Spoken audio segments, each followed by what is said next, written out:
ਕਿਰਨਵੀਰ ਸਿੰਘ ਜੁੜ ਚੁੱਕੇ ਨੇ ਮੇਰੇ ਨਾਲ। ਹਰਜੋਤ ਸਿੰਘ ਖਾਲਸਾ ਜੀ, ਜੀ ਆਇਆਂ ਨੂੰ ਸਵਾਗਤ ਹੈ। ਸਤਿ ਸ਼੍ਰੀ ਅਕਾਲ ਜੀ।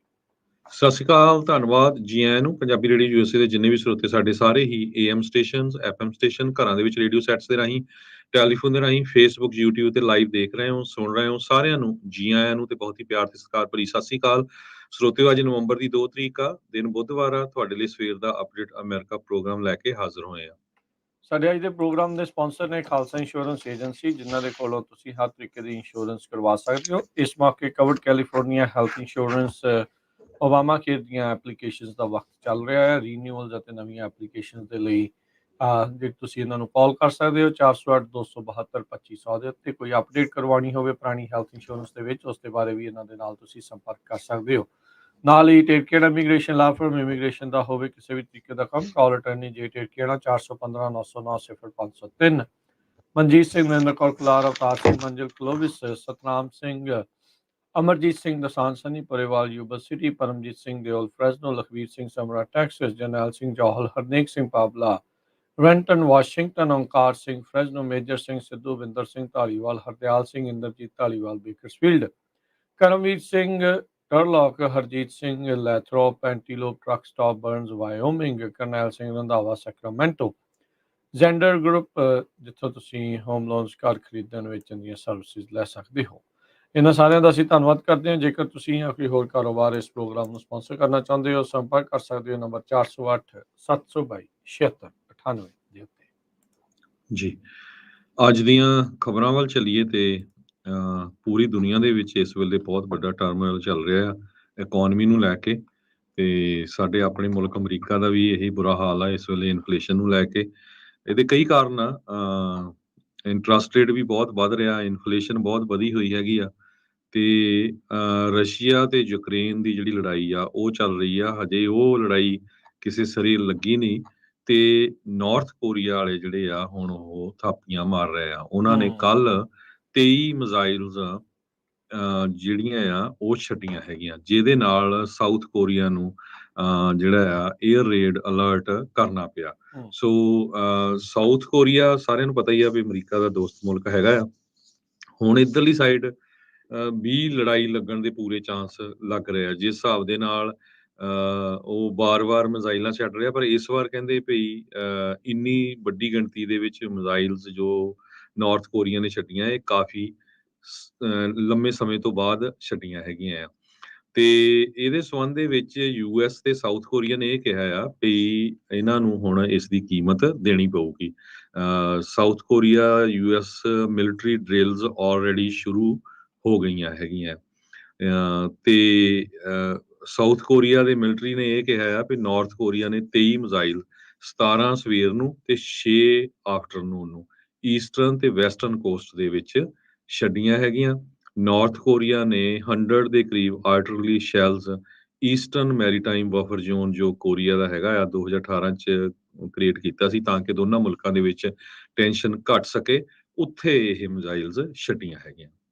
ਜੀ ਬਿਲਕੁਲ। ਸੋ ਜਿੱਦਾਂ ਤੁਸੀਂ ਕਿਹਾ ਵੀ ਦੁਨੀਆ ਭਰ ਦੇ ਵਿੱਚ ਪਤਾ ਨਹੀਂ ਅੱਗੇ ਕੀ ਜਿਹੜਾ ਇਹ ਬਣ ਜਾ ਰਿਹਾ ਆ।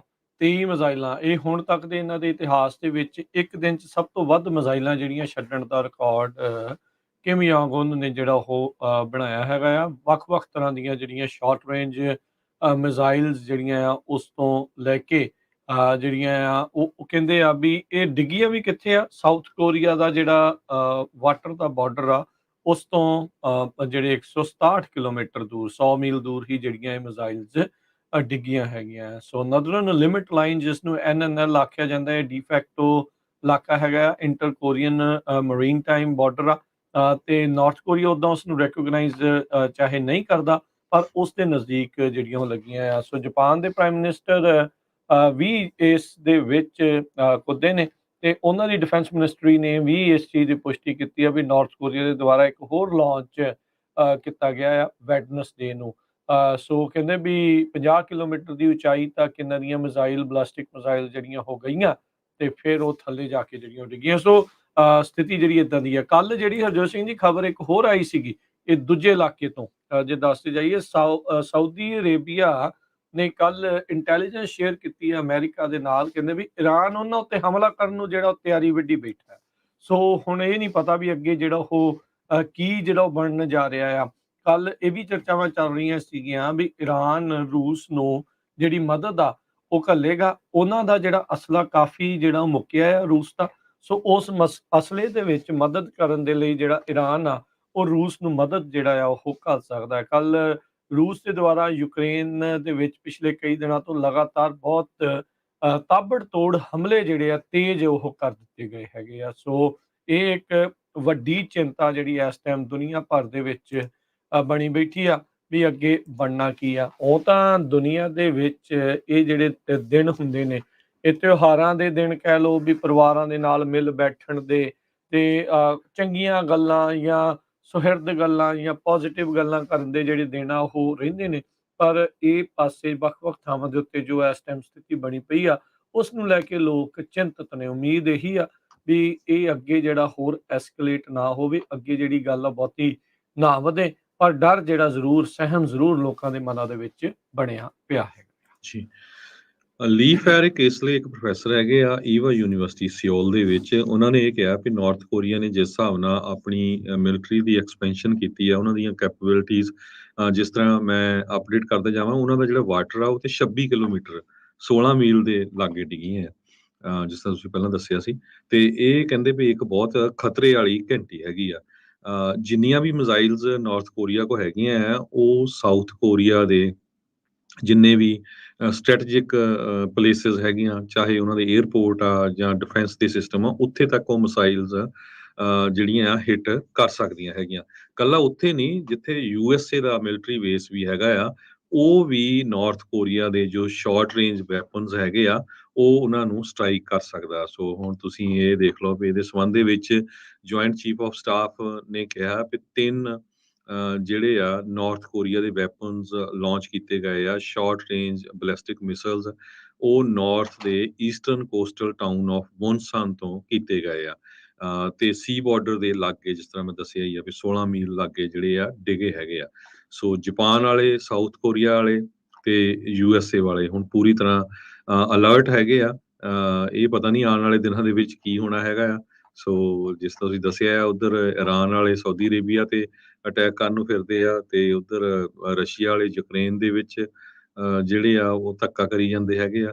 ਸੋ ਪੂਰੀ ਦੁਨੀਆ 'ਚ ਬੜਾ ਜ਼ਿਆਦਾ ਅਨਰੈਸਟ ਇਸ ਟਾਈਮ ਚੱਲ ਰਿਹਾ ਹੈਗਾ। ਜੀ, ਬਿਲਕੁਲ ਹਰਜੋਤ ਸਿੰਘ ਜੀ, ਖਾਸ ਕਰਕੇ ਜਦੋਂ ਜਿੱਦਾਂ ਸ਼ੁਰੂਆਤ 'ਚ ਤੁਸੀਂ ਜ਼ਿਕਰ ਕੀਤੀ ਸੀਗੀ ਵੀ ਭਾਈ ਇਕਨੋਮਿਕ ਤੌਰ ਦੇ ਉੱਤੇ ਲੋਕਾਂ ਦੇ ਹਾਲਾਤ ਜਿਹੜੇ ਉਹ ਮਾੜੇ ਆ। ਬਹੁਤ ਵਾਰੀ ਇਹ ਇਤਿਹਾਸ ਦੇ ਵਿੱਚ ਦੇਖਿਆ ਜਾਂਦਾ ਰਿਹਾ ਆ ਵੀ ਜਦੋਂ ਇਕੋਨਮੀ ਬੈਡ ਹੁੰਦੀ ਆ ਤਾਂ ਫਿਰ ਜਿਹੜੇ ਦੇਸ਼ ਨੇ ਅਜਿਹੇ ਜਿਹੜੇ ਹਮਲੇ ਕਰਨੇ ਜਾਂ ਇੱਕ ਦੂਜੇ ਦੇ ਨਾਲ ਜਿਹੜੀ ਉਹ ਟੱਕਰ ਲੈਣ ਦੀ ਜਿਹੜੀ ਉਹ ਗੱਲ ਕਰਦੇ, ਕਿਉਂਕਿ ਲੋਕਾਂ ਦਾ ਮੇਨ ਮੁੱਦਿਆਂ ਤੋਂ ਫਿਰ ਉਹਨਾਂ ਨੇ ਮਨ ਜਿਹੜਾ ਉਹ ਭਟਕਾਉਣਾ ਹੁੰਦਾ ਆ, ਕਿਉਂਕਿ ਉਹਨਾਂ ਨੂੰ ਰੋਟੀ ਖਵਾਉਣ ਨੂੰ, ਪੀਣ ਨੂੰ, ਦੇਣ ਨੂੰ ਜਿਹੜਾ ਕੁਝ ਹੁੰਦਾ ਨਹੀਂ ਆ। ਸੋ ਫਿਰ ਉਹ ਟੀਕੇ ਜਿਹੜੇ ਆ ਰਾਸ਼ਟਰਵਾਦ ਦੇ ਇਹਨਾਂ ਹਮਲਿਆਂ ਦੇ ਜ਼ਰੀਏ, ਇਹਨਾਂ ਲੜਾਈਆਂ ਦੇ ਜ਼ਰੀਏ ਲੋਕਾਂ ਦੇ ਵਿੱਚ ਉਹ ਲਾਉਂਦੇ ਨੇ ਤੇ ਉਹਦੇ ਨਾਲ ਲੋਕਾਂ ਨੂੰ ਜਿਹੜੇ ਰੋਟੀ ਪਾਣੀ ਦੇ ਲਾਲੇ ਪਏ ਹੁੰਦੇ ਆ, ਉਸ ਤੋਂ ਜਿਹੜਾ ਮਨ ਉਹ ਭਟਕ ਜਾਂਦਾ ਆ। ਸੋ ਹੁਣ ਦੇਖੋ ਅੱਗੇ ਕੀ ਜਿਹੜਾ ਹਰਜੋਤ ਸਿੰਘ ਜੀ ਬਣਦਾ ਆ, ਪਰ ਸਥਿਤੀ ਜਿਹੜੀ ਜ਼ਰੂਰ ਗੰਭੀਰ ਰੂਪ ਅਖਤਿਆਰ ਨਾ ਕਰ ਜਾਵੇ, ਇਸ ਚੀਜ਼ ਲਈ ਆਪਾਂ ਅਰਦਾਸ ਕਰਦੇ ਹਾਂ। ਹੁਣ ਜਿਹੜੇ ਲੀਡਰ ਬੈਠੇ ਨੇ ਵੱਖ-ਵੱਖ ਮੁਲਕਾਂ 'ਚ, ਵੱਖ-ਵੱਖ ਥਾਵਾਂ ਦੇ ਉੱਤੇ, ਉਹ ਸਿਰ ਜੋੜਦੇ ਨੇ ਜਾਂ ਸਿਰ ਦੇ ਵਾਲ ਜਿਹੜੇ ਇੱਕ ਦੂਜੇ ਦੇ ਪੱਟਦੇ ਆ, ਇਹ ਹੁਣ ਦੇਖਣ ਵਾਲੀ ਗੱਲ ਰਹੇਗੀ। ਜੀ। ਅਗਲੀ ਖਬਰ ਆਪਾਂ ਰਸ਼ੀਆ ਤੇ ਯੂਕਰੇਨ ਜੰਗ ਦੀ ਜੇ ਗੱਲ ਕਰਦੇ ਜਾਈਏ, ਰਸ਼ੀਆ ਨੇ ਐਗਰੀ ਕੀਤਾ, ਕਹਿੰਦੇ ਵੀ ਟੂ ਰੀਜੁਆਇਨ ਦਾ ਬਲੈਕ ਸੀ ਗ੍ਰੇਨ ਡੀਲ। ਇਹ ਵੀ ਇੱਕ ਹੁਣ ਵੱਡਾ ਇਸ਼ੂ ਬਣਿਆ ਆ। ਪੁਟਨ ਨੇ ਇਹ ਕਿਹਾ ਸੀ ਵੀ ਮਾਸਕੋ ਆਪਣੇ ਰਾਈਟਸ ਨੂੰ ਰਿਜ਼ਰਵ ਕਰਦਾ ਆ ਵੀ ਅਸੀਂ ਜਿਹੜੀ ਗ੍ਰੇਨ ਡੀਲ ਆ ਯੂਕਰੇਨ ਦੀ, ਉਹ ਤੋਂ ਬਾਹਰ ਨਿਕਲ ਜਾਈਏ। ਸਾਰਿਆਂ ਨੂੰ ਪਤਾ ਆ ਵੀ ਯੂਕਰੇਨ ਦੇ ਵਿੱਚ ਬਹੁਤ ਜ਼ਿਆਦਾ ਕਣਕ ਹੁੰਦੀ ਆ ਤੇ ਉੱਥੋਂ ਬਾਹਰਲੇ ਮੁਲਕਾਂ ਨੂੰ ਐਕਸਪੋਰਟ ਹੁੰਦੀ ਆ। ਸੋ ਇਹਨਾਂ ਨੇ ਈਵਨ ਲੜਾਈ ਦੇ ਦੌਰਾਨ ਇੱਕ ਐਗਰੀਮੈਂਟ ਕੀਤਾ ਸੀ ਵੀ ਅਸੀਂ ਜਿਹੜੀ ਆ ਸ਼ਿਪ ਆ ਜਿਹਦੇ ਵਿੱਚ ਜਾਂਦੇ ਆ ਗ੍ਰੇਨਸ, ਵੀਟ ਜਾਂਦੀ ਆ, ਉਹਨੂੰ ਨਹੀਂ ਰੋਕਾਂਗੇ। ਜੀ। ਤੇ ਹੁਣ ਰਸ਼ੀਆ ਦੇ ਪ੍ਰੈਜ਼ੀਡੈਂਟ ਵਲਾਡੀਮੀਰ ਪੁਟਨ ਨੇ ਇਹ ਕਹਿਤਾ ਵੀ ਸਾਡਾ ਹੱਕ ਹੈਗਾ ਆ, ਅਸੀਂ ਕਿਸੇ ਟਾਈਮ ਵੀ ਉਸ ਡੀਲ ਤੋਂ ਬਾਹਰ ਨਿਕਲ ਸਕਦੇ ਹਾਂ। ਸੋ ਜੇ ਇਦਾਂ ਦੀ ਗੱਲ ਹੁੰਦੀ ਆ, ਉਹਦੇ ਨਾਲ ਦੁਨੀਆ ਦੇ ਕਈ ਮੁਲਕਾਂ 'ਚ ਭੁੱਖਮਰੀ ਵੀ ਜਿਹੜੀ ਆ ਬਣ ਸਕਦੀ ਹੈਗੀ ਆ। ਕਣਕ ਤੇ ਮੱਕੀ ਜਦੋਂ ਰਸ਼ੀਆ ਨੇ ਅਨਾਉਂਸ ਕੀਤਾ ਸੀ ਪਹਿਲਾਂ, ਤੇ ਬਹੁਤ ਉਹਨਾਂ ਦੀਆਂ ਪ੍ਰਾਈਸਿਸ ਉੱਪਰ ਚੱਲ ਗਈਆਂ ਸੀ। ਫਿਰ ਇਹਨਾਂ ਨੇ ਬਿਆਨ ਕੀਤਾ ਵੀ ਨਹੀਂ, ਅਸੀਂ ਇਸ ਡੀਲ ਤੋਂ ਬਾਹਰ ਚਲਾ ਜਾਵਾਂਗੇ। ਪਰ ਕੁਛ ਮਿੰਟ ਪਹਿਲਾਂ ਅੱਜ ਫੇਰ ਇਹਨਾਂ ਦਾ ਬਿਆਨ ਹੁਣ ਆਇਆ ਵੀ ਅਸੀਂ ਕਣਕ ਤੇ ਜਿਹੜੀ ਕਾਰਨ ਆ, ਉਸ ਦੇ ਸੰਬੰਧ ਦੇ ਵਿੱਚ ਬਲੈਕ ਸੀ ਗ੍ਰੇਨ ਡੀਲ ਦੇ ਵਿੱਚ ਫੇਰ ਦੁਬਾਰਾ ਇੱਕ ਤਰ੍ਹਾਂ ਦੇ ਨਾਲ ਐਗਰੀ ਕਰਾਂਗੇ, ਤੇ ਫਿਰ ਇੱਕ ਟਾਈਮ ਜੋ ਕਣਕ ਆ ਤੇ ਜੋ ਮੱਕੀ ਆ ਉਸ ਦਾ ਭਾਅ ਥੋੜਾ ਜਿਹਾ ਥੱਲੇ ਨੂੰ ਗਿਆ ਹੈਗਾ ਆ। ਸੋ ਸਿਚੁਏਸ਼ਨ ਕਾਫੀ ਟੈਂਸ ਹੈ। 1 ਘੰਟੇ ਤੇ ਇੱਕ ਸਟੇਟਮੈਂਟ ਆਉਂਦੀ ਆ, ਦੂਜੇ ਤੇ ਦੂਜੀ ਆਉਂਦੀ ਆ। ਯੂਐਸ ਦੇ ਆਫੀਸ਼ੀਅਲਸ ਹਜੇ ਤੱਕ ਡਿਵਾਈਡਡ ਆ। ਉਹਨਾਂ ਦੀ ਇੰਟੈਲੀਜੈਂਸ ਜਿੰਨੀ ਵੀ ਆਈ ਆ, ਉਹਨਾਂ ਨੂੰ ਪਤਾ ਨਹੀਂ ਲੱਗ ਰਿਹਾ ਵੀ ਰਸ਼ੀਆ ਇੱਕ ਤਰ੍ਹਾਂ ਦੇ ਨਾਲ ਨਿਊਕਲੀਅਰ ਵੈਪਨ ਯੂਜ਼ ਕਰ ਸਕਦਾ ਹੈ ਯੂਕਰੇਨ ਵਿੱਚ ਕਿ ਨਹੀਂ। ਰਸ਼ੀਆ ਦੇ ਡਿਫੈਂਸ ਮਿਨਿਸਟਰ ਸਰਜੀ ਸ਼ੋਗੂ, ਉਹਨਾਂ ਨੇ ਇੱਕ national defence control centre Moscow 'ਚ ਆ, ਉੱਥੇ ਉਹਨਾਂ ਨੇ ਆਪਣੀ ਮੀਟਿੰਗ ਕੀਤੀ ਹੈਗੀ ਆ।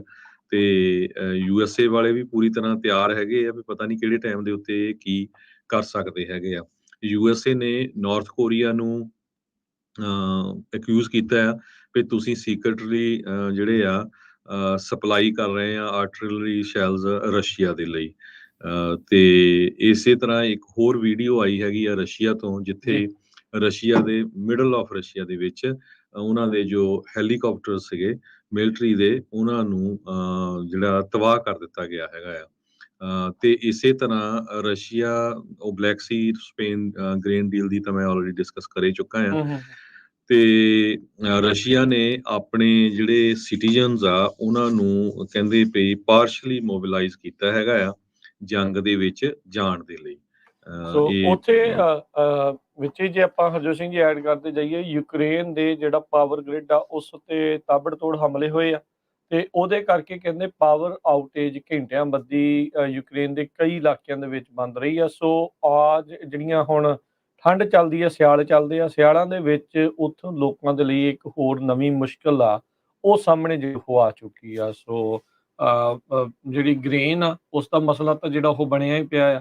ਇੱਧਰ ਜਿਹੜਾ ਉਹਨਾਂ ਦੇ ਇਨਫਰਾਸਟ੍ਰਕਚਰ ਢਾਂਚੇ ਦੇ ਉੱਤੇ ਜਿਹੜਾ ਰੂਸ ਦੇ ਦੁਆਰਾ ਹਮਲਾ ਜਿਹੜਾ ਕੀਤਾ ਗਿਆ ਆ, ਉਸ ਦੇ ਨਾਲ ਵੀ ਜਿਹੜੀ ਚਿੰਤਾ ਵਧੀ ਆ।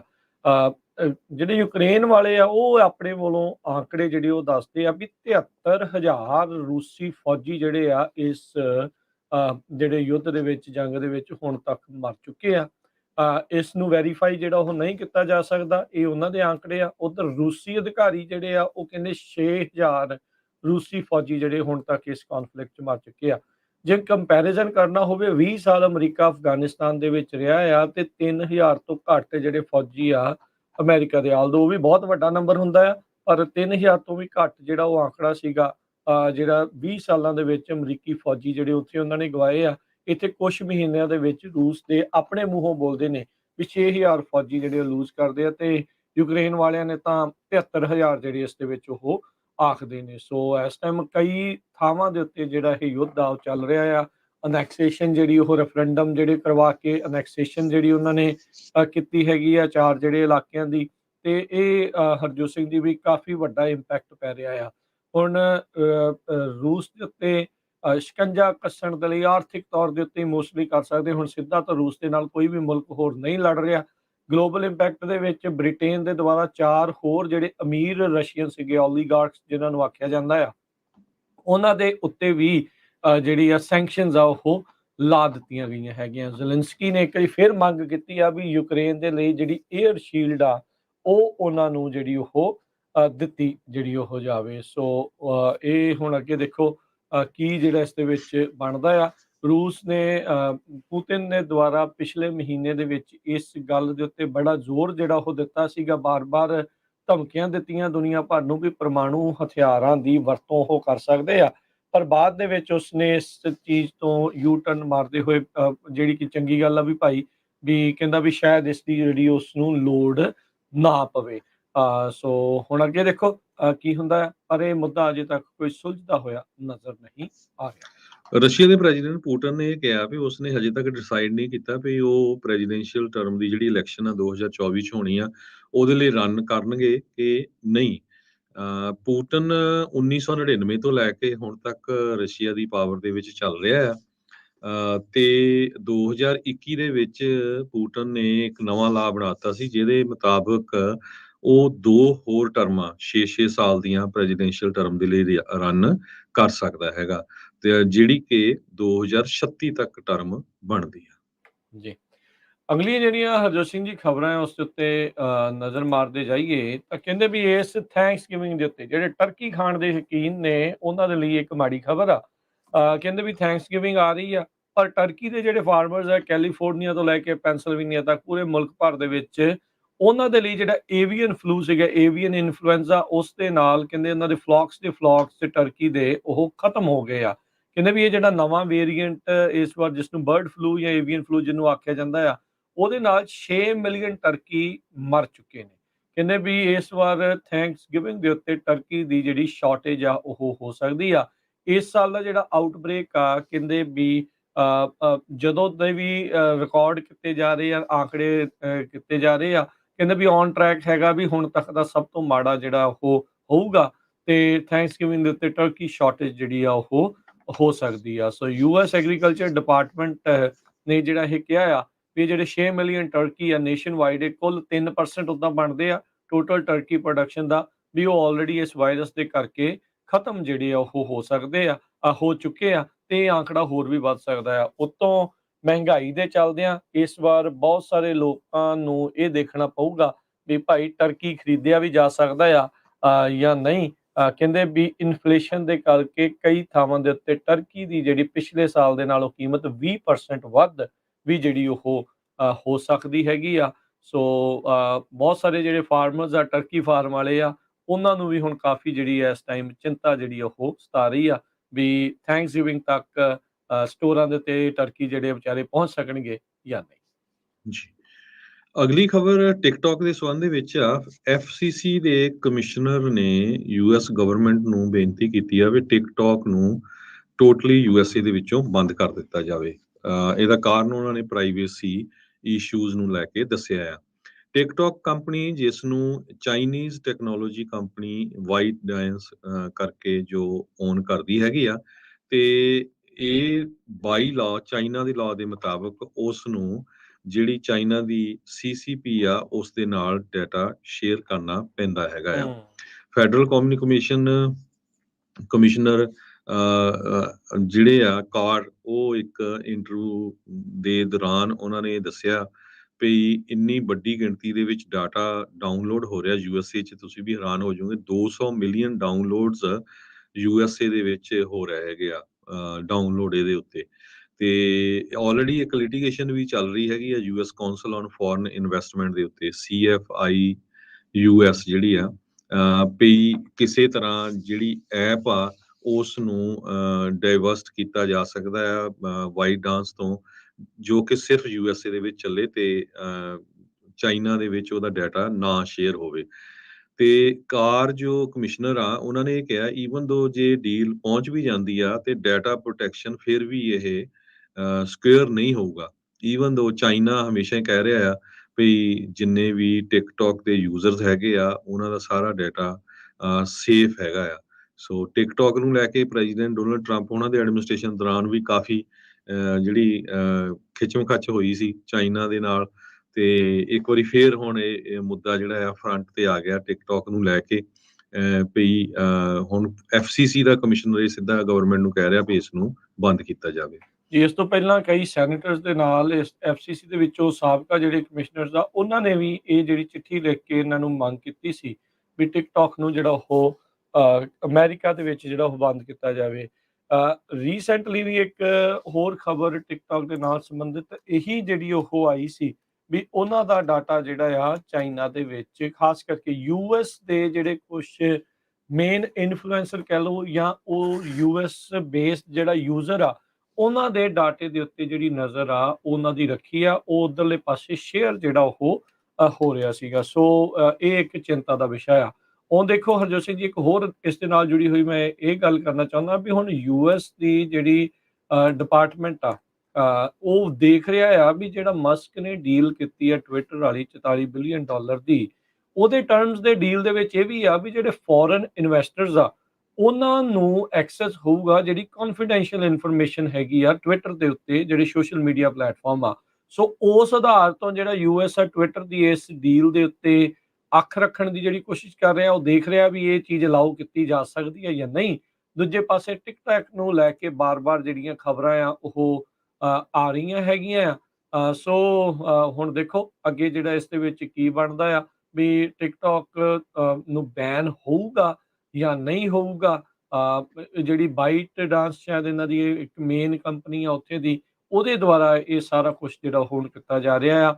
ਉਹ ਬਾਰ-ਬਾਰ ਕਹਿੰਦੇ ਹੈਗੇ ਆ ਜੇ ਅਸੀਂ ਸ਼ੇਅਰ ਨਹੀਂ ਕਰਦੇ, ਪਰ ਜਦੋਂ ਸਿੱਧਾ ਸਵਾਲ ਉਹਨਾਂ ਨੂੰ ਪੁੱਛਿਆ ਜਾਂਦਾ ਤੇ ਉਸ ਦੇ ਉੱਤੇ ਟਿੱਪਣੀ ਕਰਨ ਤੋਂ ਇਨਕਾਰ ਕਰ ਦਿੰਦੇ, ਕਹਿੰਦੇ ਵੀ ਇਸ ਦੇ ਉੱਤੇ ਅਸੀਂ ਬਹੁਤਾ ਜਿਹੜਾ ਉਹ ਨਹੀਂ ਦੱਸ ਸਕਦੇ। ਤੇ ਜਿੱਦਾਂ ਹੁਣ ਤੁਸੀਂ ਦੱਸਿਆ ਵੀ ਜਿਹੜੀ ਕਮਿਊਨਿਸਟ ਪਾਰਟੀ ਹੈਗੀ, ਚਾਈਨੀਜ਼ ਕਮਿਊਨਿਸਟ ਪਾਰਟੀ, ਉਹਦੇ ਨਾਲ ਡਾਟਾ ਸ਼ੇਅਰ ਕਰਨਾ ਉਹਨਾਂ ਦੇ ਲਈ ਜ਼ਰੂਰੀ ਆ, ਜਿਹੜੀ ਉੱਥੇ ਦੀ ਉਹ ਕੰਪਨੀ ਆ। ਸੋ ਨਜ਼ਰ ਤਾਂ ਜਿਹੜੀ ਉਹ ਜ਼ਰੂਰ ਰੱਖਣ ਦੀ ਕੋਸ਼ਿਸ਼ ਆ ਉਹ ਕਰ ਰਹੇ ਆ। ਸੋ ਹੁਣ ਦੇਖੋ ਅੱਗੇ ਕੀ ਬਣਦਾ ਆ, ਸਰਕਾਰ ਕੋਈ ਕਦਮ ਟਿਕਟੌਕ ਨੂੰ ਲੈ ਕੇ ਚੱਕਦੀ ਆ ਜਾਂ ਨਹੀਂ। ਉਹ ਤਾਂ ਟਿਕਟੌਕ ਦੇ ਉੱਤੇ ਹੁੰਦਾ ਤਾਂ ਕੁਛ ਨਹੀਂ ਆ, ਖਾਸ ਕਰਕੇ ਦੁਨੀਆ ਦਾ ਟਾਈਮ ਵੇਸਟ ਜਿਹੜਾ ਅੱਜ ਕੱਲ੍ਹ ਜ਼ਿਆਦਾ ਜਿਹੜਾ ਉਹ ਹੋ ਰਿਹਾ ਹੈ। ਜੀ। ਇਜ਼ਰਾਈਲ ਦੇ ਰਹਿ ਚੁੱਕੇ ਸਾਬਕਾ ਪ੍ਰਾਈਮ ਮਿਨਿਸਟਰ ਨੇਤਨਯਾਹੂ ਇੱਕ ਵਾਰੀ ਫੇਰ 5ਵੀਂ ਵਾਰੀ ਇਲੈਕਸ਼ਨ ਦੇ ਵਿੱਚ, ਜੋ 5ਵੀਂ ਵਾਰੀ ਹੋ ਰਹੀ ਹੈ ਪਿਛਲੇ ਕੁਝ ਮਹੀਨਿਆਂ ਤੋਂ, 2019 ਤੋਂ ਲੈ ਕੇ ਹੁਣ ਤੱਕ ਫੇਰ ਪ੍ਰਾਈਮ ਮਿਨਿਸਟਰ ਬਣਦੇ ਉਹਨਾਂ ਦੇ ਚਾਂਸ ਬਣਦੇ ਜਾ ਰਹੇ ਆ। ਈਵਨ ਦੋ ਨੇਤਨਯਾਹੂ ਦੇ ਉੱਤੇ ਮਲਟੀਪਲ ਕਰਪਸ਼ਨ ਚਾਰजेस ਹੈਗੇ ਆ, ਲੀਗਲ ਪ੍ਰੋਸੀਡਿੰਗਸ ਉਹਨਾਂ ਦੇ ਅਗੇਂਸਟ ਹਜੇ ਵੀ ਚੱਲ ਰਹੀਆਂ ਹੈਗੀਆਂ ਆ। ਇਜ਼ਰਾਈਲ ਦੀ ਪਿਛਲੀ ਗਵਰਨਮੈਂਟ ਪਿਛਲੇ ਜੂਨ ਦੇ ਵਿੱਚ ਕਲੈਪਸ ਹੋ ਗਈ ਸੀ, ਜਦੋਂ ਨੈਸਟ ਜੋ ਆ ਉਹਨਾਂ ਨੂੰ ਜਿਸ ਨੂੰ ਪਾਰਲੀਮੈਂਟ ਵੀ ਕਿਹਾ ਜਾਂਦਾ ਆ, ਉਹ ਡਿਸੋਲਵ ਹੋ ਗਏ ਸੀ। ਤੇ ਵੋਟਾਂ ਉੱਥੇ ਕਾਊਂਟ ਹੋ ਰਹੀਆਂ ਹੈਗੀਆਂ। 84% ਦੇ ਕਰੀਬ ਜਿਹੜੇ ਰਿਜ਼ਲਟਸ ਆਏ ਆ ਉਹਨਾਂ ਦੇ ਵਿੱਚ ਪ੍ਰਾਈਮ ਮਿਨਿਸਟਰ ਬੈਂਜਾਮਿਨ ਨੇਤਨਯਾਹੂ ਦਾ ਜੋ ਬਲਾਕ ਆ ਉਹ ਮੈਜੋਰਟੀ ਚ ਪਾਰਲੀਮੈਂਟ ਨੂੰ ਵਿਨ ਕਰ ਰਿਹਾ ਹੈਗਾ। ਤੇ ਜੇ ਉਹ ਇੱਕ ਵਾਰੀ ਫੇਰ ਜਿੱਤਦੇ ਆ ਤੇ 73 ਸਾਲਾਂ ਦਾ ਬਹੁਤ ਹੀ ਰਾਈਟ ਵਿੰਗਰ ਇਹ ਪੋਲੀਟੀਸ਼ੀਅਨ ਹੈਗਾ ਆ, ਫਿਰ ਪ੍ਰਾਈਮ ਮਿਨਿਸਟਰ ਬਣਨ ਜਾ ਰਹੇ ਆ। ਜੀ, ਜੀ ਦੇਖ ਲਓ 5 ਸਾਲਾਂ 'ਚ 4 ਸਾਲਾਂ 'ਚ 5ਵੀਂ ਜਿਹੜੀ ਇਲੈਕਸ਼ਨ ਆ ਉੱਥੇ ਹੋ ਕੇ ਹਟੀ ਹੈਗੀ ਆ। ਇੱਕ ਬ੍ਰੇਕ ਦਾ ਵਕਤ ਹੋ ਗਿਆ, ਬ੍ਰੇਕ ਲਵਾਂਗੇ। ਬ੍ਰੇਕ ਤੋਂ ਬਾਅਦ ਦੇ ਵਿੱਚ ਇਕੋਨਮੀ ਦੇ ਨਾਲ ਸੰਬੰਧਿਤ ਖਬਰਾਂ, ਜੀ। ਕਿੰਨੀਆਂ ਪ੍ਰਾਈਵੇਟ ਪੇਰੋਲਸ ਐਡ ਹੋਈਆਂ ਆ, ਉਹ ਕੀ ਆਖਦੇ ਆ। ਬਾਈਡਨ ਪ੍ਰਸ਼ਾਸਨ એનર્ਜੀ ਬਿਲਸ ਨੂੰ ਘਟਾਉਣ ਦੇ ਲਈ ਇੱਕ ਨਵਾਂ ਪਲਾਨ ਲੈ ਕੇ ਜਿਹੜਾ ਉਹ ਆ ਰਹੇ ਆ।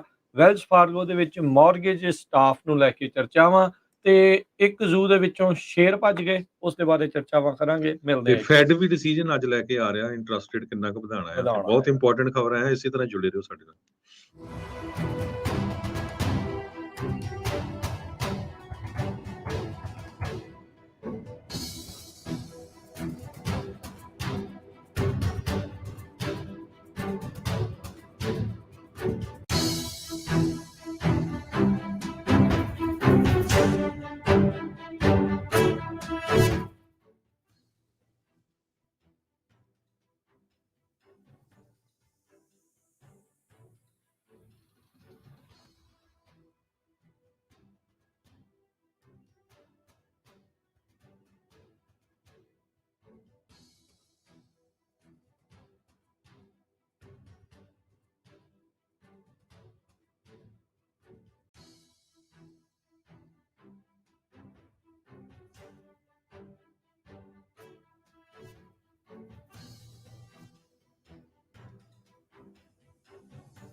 ਪੰਜਾਬੀ ਰੇਡੀਓ USA ਸੁਣ ਰਹੇ ਸਾਰੇ ਸਰੋਤਿਆਂ ਨੂੰ ਇੱਕ ਵਾਰੀ ਫੇਰ ਨਿੱਘੀ ਜੀ ਆਇਆਂ ਨੂੰ। ਸਭ ਦਾ ਸਵਾਗਤ ਹੈ ਇਸ ਵਕਤ ਪ੍ਰੋਗਰਾਮ ਦੇ ਵਿੱਚ। ਪ੍ਰੋਗਰਾਮ ਚੱਲ ਰਿਹਾ ਜੀ ਆਪਣਾ ਇਸ ਮੌਕੇ ਅਪਡੇਟ ਅਮਰੀਕਾ। ਹਰਜੋਤ ਸਿੰਘ ਜੀ ਆਇਆਂ ਨੂੰ ਸਵਾਗਤ ਹੈ ਇੱਕ ਵਾਰੀ ਫੇਰ। ਸਤਿ ਸ਼੍ਰੀ ਅਕਾਲ ਜੀ। ਸਤਿ ਸ਼੍ਰੀ ਅਕਾਲ, ਧੰਨਵਾਦ ਜੀ ਆਇਆਂ ਨੂੰ।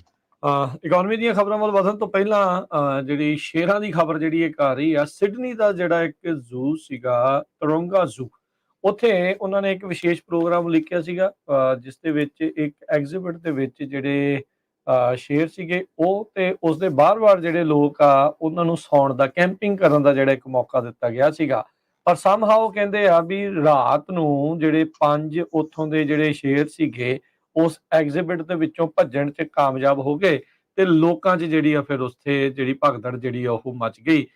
ਸੋ ਕਹਿੰਦੇ ਵੀ ਉਹ ਸ਼ੇਰ ਜਿੱਥੇ ਟੈਂਟ ਏਰੀਆ ਬਣਾਇਆ ਸੀ, ਲੋਕ ਸੌ ਰਹੇ ਸੀਗੇ, ਰੋਰ ਐਂਡ ਸਨੋਰ ਐਕਸਪੀਰੀਅੰਸ ਕਰਕੇ ਜਿਹੜਾ ਉੱਥੇ ਉਹਨਾਂ ਨੇ ਬਣਾਇਆ ਸੀਗਾ, ਉਹਨਾਂ ਟੈਂਟਸ ਵੱਲ ਨੂੰ ਜਿਹੜੇ ਉਹ ਭੱਜੇ, ਜਿਹੜੇ ਉਹ ਆਏ। ਪਰ ਕਹਿੰਦੇ ਵੀ ਤੁਰੰਤ ਉਹਨਾਂ ਨੂੰ ਜਿਹੜਾ ਉਹ ਪਤਾ ਲੱਗ ਗਿਆ, ਕੋਡ 1 ਉੱਥੇ ਉਹਨਾਂ ਨੇ ਲਾਇਆ ਤੇ ਲੋਕ ਟੈਂਟ ਚੋਂ ਨਿਕਲੇ ਤੇ ਭੱਜ ਕੇ ਸਾਰਾ ਸਮਾਨ ਸਮੂਨ ਛੱਡ ਕੇ ਫਿਰ ਆਬਵੀਅਸਲੀ ਭੱਜ ਕੇ ਜਿਹੜੀਆਂ ਡੋਰਸ ਦੇ ਬਿਹਾਈਂਡ ਬਿਲਡਿੰਗ ਦੇ ਵਿੱਚ ਜਿਹੜੇ ਉਹ ਵੜ ਗਏ। ਸੋ ਪਹਿਲਾਂ ਤਾਂ ਕਹਿੰਦੇ ਵੀ ਕਈ ਲੋਕਾਂ ਨੂੰ ਲੱਗਾ ਵੀ ਇਹ ਡਰਿਲ ਆ, ਪਰ ਬਾਅਦ ਦੇ ਵਿੱਚ ਕਹਿੰਦੇ ਵੀ ਸੀਰੀਅਸਨੈਸ ਜਿਹੜੀ ਉਹ ਪਤਾ ਲੱਗੀ। ਜਿਹੜਾ ਰੋਰ ਐਂਡ ਸਨੋਰ ਸੀਗਾ, ਸਨੋਰ ਤਾਂ ਵਿਚਾਰਿਆਂ ਦੇ ਘਰਾੜੇ ਨਾਲ ਟੁੱਟ ਗਏ, ਪਰ ਜਿਹੜੀ ਰੋਰ ਆ ਦਹਾੜਾਂ ਜਿਹੜੀਆਂ ਉਹਨਾਂ ਨੂੰ ਜ਼ਰੂਰ ਸੁਣੀਆਂ। ਜੀ, ਅਗਲੀ ਖਬਰ ਜਿਸ ਤਰ੍ਹਾਂ ਤੁਸੀਂ ਦੱਸਿਆ ਸੀ ਵੈਲਸ ਫਾਰਗੋ ਮੌਰਗੇਜ ਦੇ ਸੰਬੰਧ ਦੇ ਵਿੱਚ ਦੱਸਦੇ ਜਾਈਏ। ਕਹਿੰਦੇ ਭਈ ਮੌਰਗੇਜ ਵੋਲੀਅਮ ਜਿਹੜਾ ਆ ਵੈਲਸ ਫਾਰਗੋ ਬੈਂਕ ਦੇ ਉੱਤੇ ਬਹੁਤ ਜ਼ਿਆਦਾ ਘਟ ਗਿਆ।